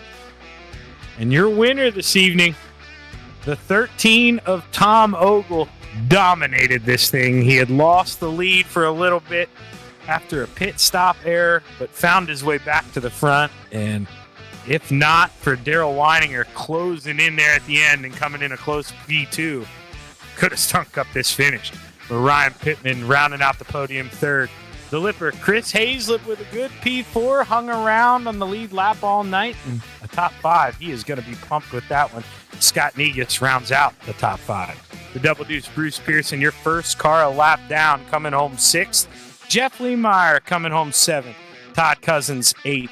Todd Liston 9th. And Kenny Allen rounds out the top 10. Yeah, coming home in 11th place tonight, we got Torrance Childs, 12th place. Alan Wanamaker. Randy Schuler, he'll come home in 13th. We got the Hilbert brothers, Steve and Tom, coming home 14th and 15th. Brian Johnson, he'll come home in 16th place tonight. 17th will be John Hastings. We see Rex Hoyle back in 18th, having that battle up toward the front in the closing laps, making some contact there. 19th place will be Victor Lane. Brian Neff, he'll come home in 20th. The Fish, Mark Fish coming home in the blackjack position. Lowell Jewell, 22nd. Jeffrey Harden, 23rd. And as I find my spot, Lloyd Moore, 24th. Brian Bianchi with a tough night there. Went a lap down early, and then the hard contact with the inside wall, coming home 25th. And Gavin Adams rounds out the field in 26th. Well, now that we got through our rundown here, I believe we're going to interview the man who came home in P3, Ryan Pittman. Shaggy up in the booth, man. You got a copy? Hey, what's up, man? Well, hey, man, you had a lot of speed in this thing tonight, and, I know probably not the funnest moment out there, but you're trying to make a pass for P2 there, 20-some laps to go, and we saw you clip that apron and some contact was made, man. That's just some good, hard racing as far as I'm concerned. Well, what's going through your head there when you make the contact? Yeah, kind of like you said. We kind of talked a little bit after the race. I guess I don't know if it was last week or 2 weeks ago. I try to do the best I can to race clean, and I probably shouldn't have stuck a nose there anyway. He left me just a little bit of room, and I tried to keep it as low as possible and hook that line. And I just flipped up, got a little bit too low, clipped the apron, and washed up into him. I hate, I have to send him a message afterwards and apologize, but I try to. It was just so tough to get a run, man. Like you kind of run the top, try to build a little momentum, and it just all out by the time you got there. You could never really effectively get down to the bottom like 100%. It just made it tough. No, especially, at that point, you guys coming up on almost 100 laps on that set of tires, and clearly, guys have aged their tires differently, and, what seemed to be the trick tonight to work those tires in slow? Because now, maybe you didn't have the fast one-lap pace, but you and Tom Ogle, man, on those long runs, you guys were like no other. What was the trick to nursing those tires around tonight? I don't know. I kind of like to enter it a little bit high. Of course, obviously run the brake bias as far back as you can to kind of keep heat out of the front. But I like to try to run. I'm trying to angle that. I'm glad you admitted to that. I was the first person to admit to that, but I've been trying to pull that out of guys. Yeah, and it's kind of tough with the torque in this car, but try to heat up the rears a little bit under yellows if you can. But that's just kind of worked for me. But then trying to enter right down on the apron once again off the exit, and if you can hook it right, it'll just carry the car all the way around, especially in one where like it kind of hops and skips through the bumps. It actually kind of picks the rear a little bit and kind of carries it through the corner. Now, before we get you out of here, I got one more question for you. Obviously you inherit the lead after Tom goes down pit road. Were you thinking maybe, hey, enough cars stay out that I can steal this win there? Because it looked like there for that first pace lap, it was going to work out for you. You had like 8 or 9 cars in between you and Tom, but then they all decided to hit pit road. Yeah, no, I was actually not looking at the screen. I was looking at the replay from the broadcast, trying to see what happened there, and then I wasn't going to try to dip down pit road that late. and try to do something. But no, I was just trying to look at the replay, see exactly what might have happened between me and Rex. Again, I hate that happen. Yeah, man. That's just one of the things. Short track racing, long green flag runs, old tires. It's going to happen, Ryan. Definitely nothing malicious out of it. We could tell. You go down and clip that paint, you hit the bump, and you just fly it up. It stinks, but at the end of the day, man, still able to bring home a podium. Congratulations on the good run, man. Who you want to thank? Just y'all putting on the thing, and of course Alan Wanamaker. I'm always a big component of short track racing. You know me. Nashville Fairgrounds is a really cool track. I hope to try to get out there in November for the 400. But just a shout out, like my little short track we have here in Raleigh, Wake County Speedway. I do some track announcing out there and doing some volunteer work for them. So Wake County Speedway and a couple of the other guys in short tracks all around the nation. Go support your short tracks, man. They're great, and there's no guarantee they'll be around forever. So do that. Raleigh, I'll be down in your area for my brother's bachelor party. We're taking him to the Supercross event down there at the drag strip. So Friday night, man, come see us. If you have any, good places to eat, feel free to shoot me a message, Ryan. I'd appreciate it. But hey, good run tonight, man, and I hope we talk to you again soon. Congratulations on third. Yes, sir. Appreciate it. That's Ryan Pittman, your third place finisher. And now you got a man who we've talked to a couple times here, JR, your hard charger. Who you got? Yeah, I got Daryl Weininger as our second place finisher here tonight. Daryl, congratulations, man. You're the biggest mover in this race, up 16 spots. But we weren't so sure that you had pace to contend with Tom there at the end, but you clearly did. Where'd that pace come from? So it clearly did not come from qualifying. I think, I don't know, I think I've run the asphalt sprint car here so many times that my right foot is kind of, I'm scared of it. And so I think on long runs, I definitely had speed on long runs just the way I drove it. But yeah, on those last couple restarts, I'm like, man, I wish I was faster because I'm right here behind Tom if I was just faster. It was tough for sure. It looked like out there to try to make some passes, but I got to go through the point standings with you a little bit. I know Daytona didn't go the way that you wanted to, but since then you've been making a big charge up through the standings. Came in here tonight in 7th place. The only driver ahead of you in points that you didn't finish ahead of was Tom, so you're going to move up again. How good is that? How good of a feeling is that moving forward throughout the rest of the season, knowing that you're continuing to make that climb? Well, I mean, this is a 300 lap race, and I wasn't. I knew we had a 100 lapper and a 300 lapper. I thought tonight was a 100 lapper, and I was like, oh man, that's a long time. And we were just talking in the chat that all of our spotters came on and said, you're at halfway, and we all kind of went, oh my God, we still have a lot of race left here. So, no, I just, when I got up there in 6th or 7th place and there was a lot of lappers, I was just saving tires and trying to finish well. So, this is the track that I'm good at, and I've got a lot of laps in. So, making a silly mistake and hitting the wall on the outside, which is something I do all the time here. I just kept chastising myself.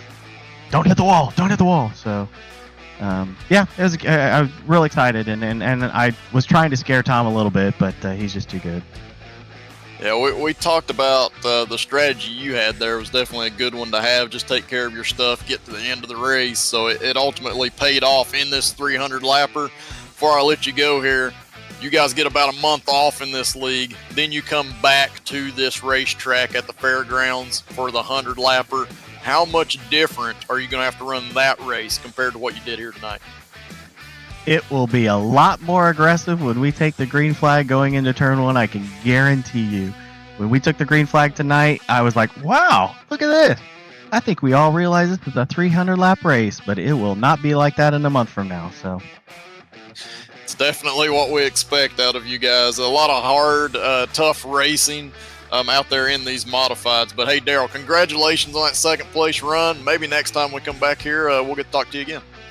Yeah, absolutely. Thanks, guys. All right, guys, that was Daryl Weininger, 2nd place finisher tonight. Who you got now, Shaggy?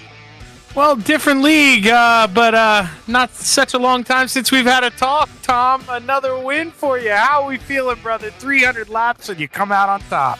This was a tough one. This might be the toughest win I've ever had, I think.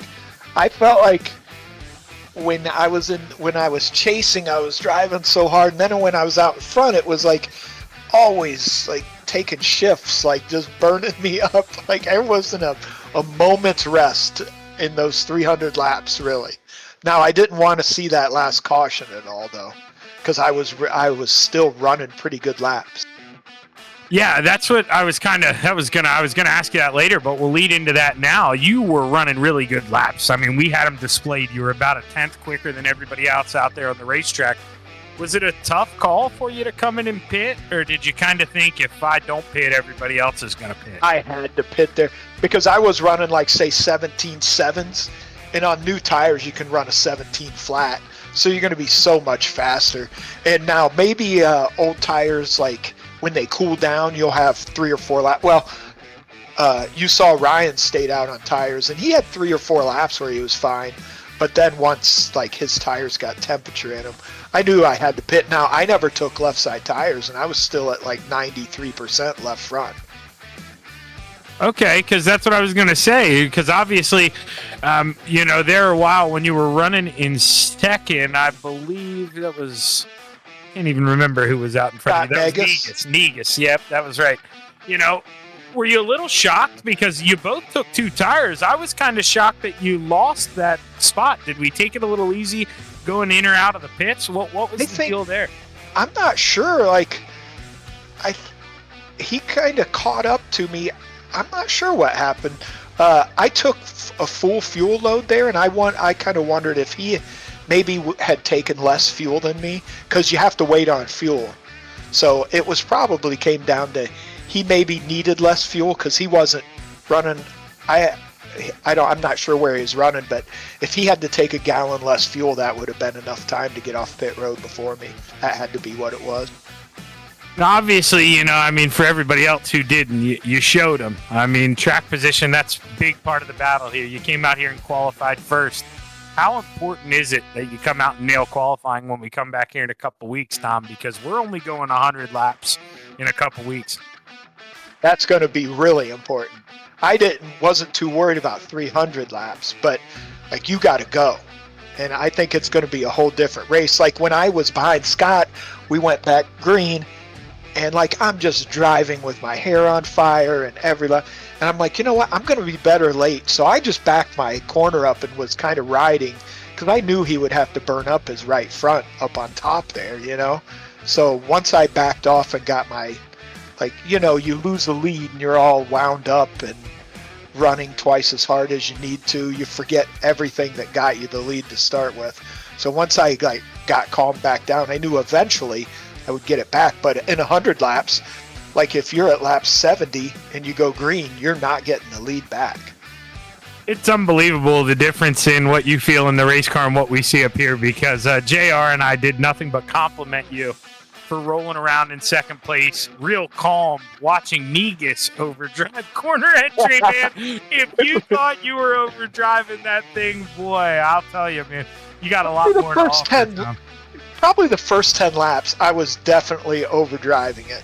Like when Rex was like right there with me, so I kind of had to overdrive it almost a little bit. But once I was driving really hard, like thank goodness the car wasn't loose, because if the car's loose here and you come off 2 and hit that bump off of 2, it will spin you around. So, but yeah, once I got my head straight, I was just riding. But I didn't want to use, like, we were going through that lap traffic, and I went on the radio and told him that let's take our time and go through the lap traffic. I'm not going to use a lap car to pick him either, because they were kind of running different lines and stuff. But I just needed a long run there to get by him. You're exactly right, man, and you got it, and you brought home a checkered flag. Congratulations, Tom. You're definitely going to be the favorite when we roll back in here a couple of weeks. But for now, you got a lot of people you probably want to thank on the good win, man. Who are they? Mark Fish, my teammate. We were talking the whole race till he got wrecked out. I want to thank Alan for putting on the league. He does an unbelievable job and puts in so much time, like just keeping it going and updating us and putting tidbits on the Discord and stuff. And thank you guys to broadcasting it. And just feels good to get a win. I've had some horrible luck in this league this year. Like just disastrous things happen. So it's good to get a win. It's like a relief. Well, yeah, not only that, Tom, but when you take a look at these results, well, I mean, obviously with a win, but nobody in the top 6 really even finished near that top 5. So good points night for you tonight. Good. Congratulations, man. Can't wait to talk to you again. All right, I'll see you guys in a while. And that's Tom Ogle bringing home the checkered flag. Man, JR, it was a long one. You could hear it in Daryl Weininger's voice whenever, he brought up the spotter, mentioning halfway, but they survived. And, well, we're going to be back here again in a couple weeks. Yeah, absolutely. Ultimately, tonight was about getting to that finish, 300 laps. A lot can happen in that, and the drivers mentioned it, not running as hard as what they might do the next time we come back. And I fully expect the next time we come back to see some really hard racing. Drivers are going to have to get up on that wheel, get the elbows out, and be aggressive. Yeah, and you see that there. It's going to be Tuesday, May 20th, basically a month away. And as always, 8:25 Eastern here on the Virtual Grip Network. But coming up next this Thursday, got a little Red Light Racing SK Modifieds. Oh, man, JR, Martinsville, you bringing the boxing gloves with you? Oh yeah, gonna need them. That's the season finale right there. So it'll be good to watch the RLR guys go at it and finish out their season. But yeah, Martinsville gonna have to get up on the wheel there. It's gonna be aggressive also.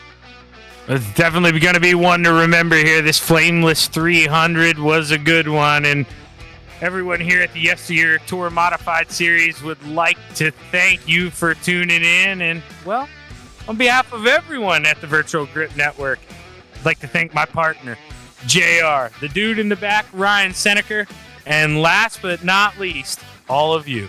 Have a good night.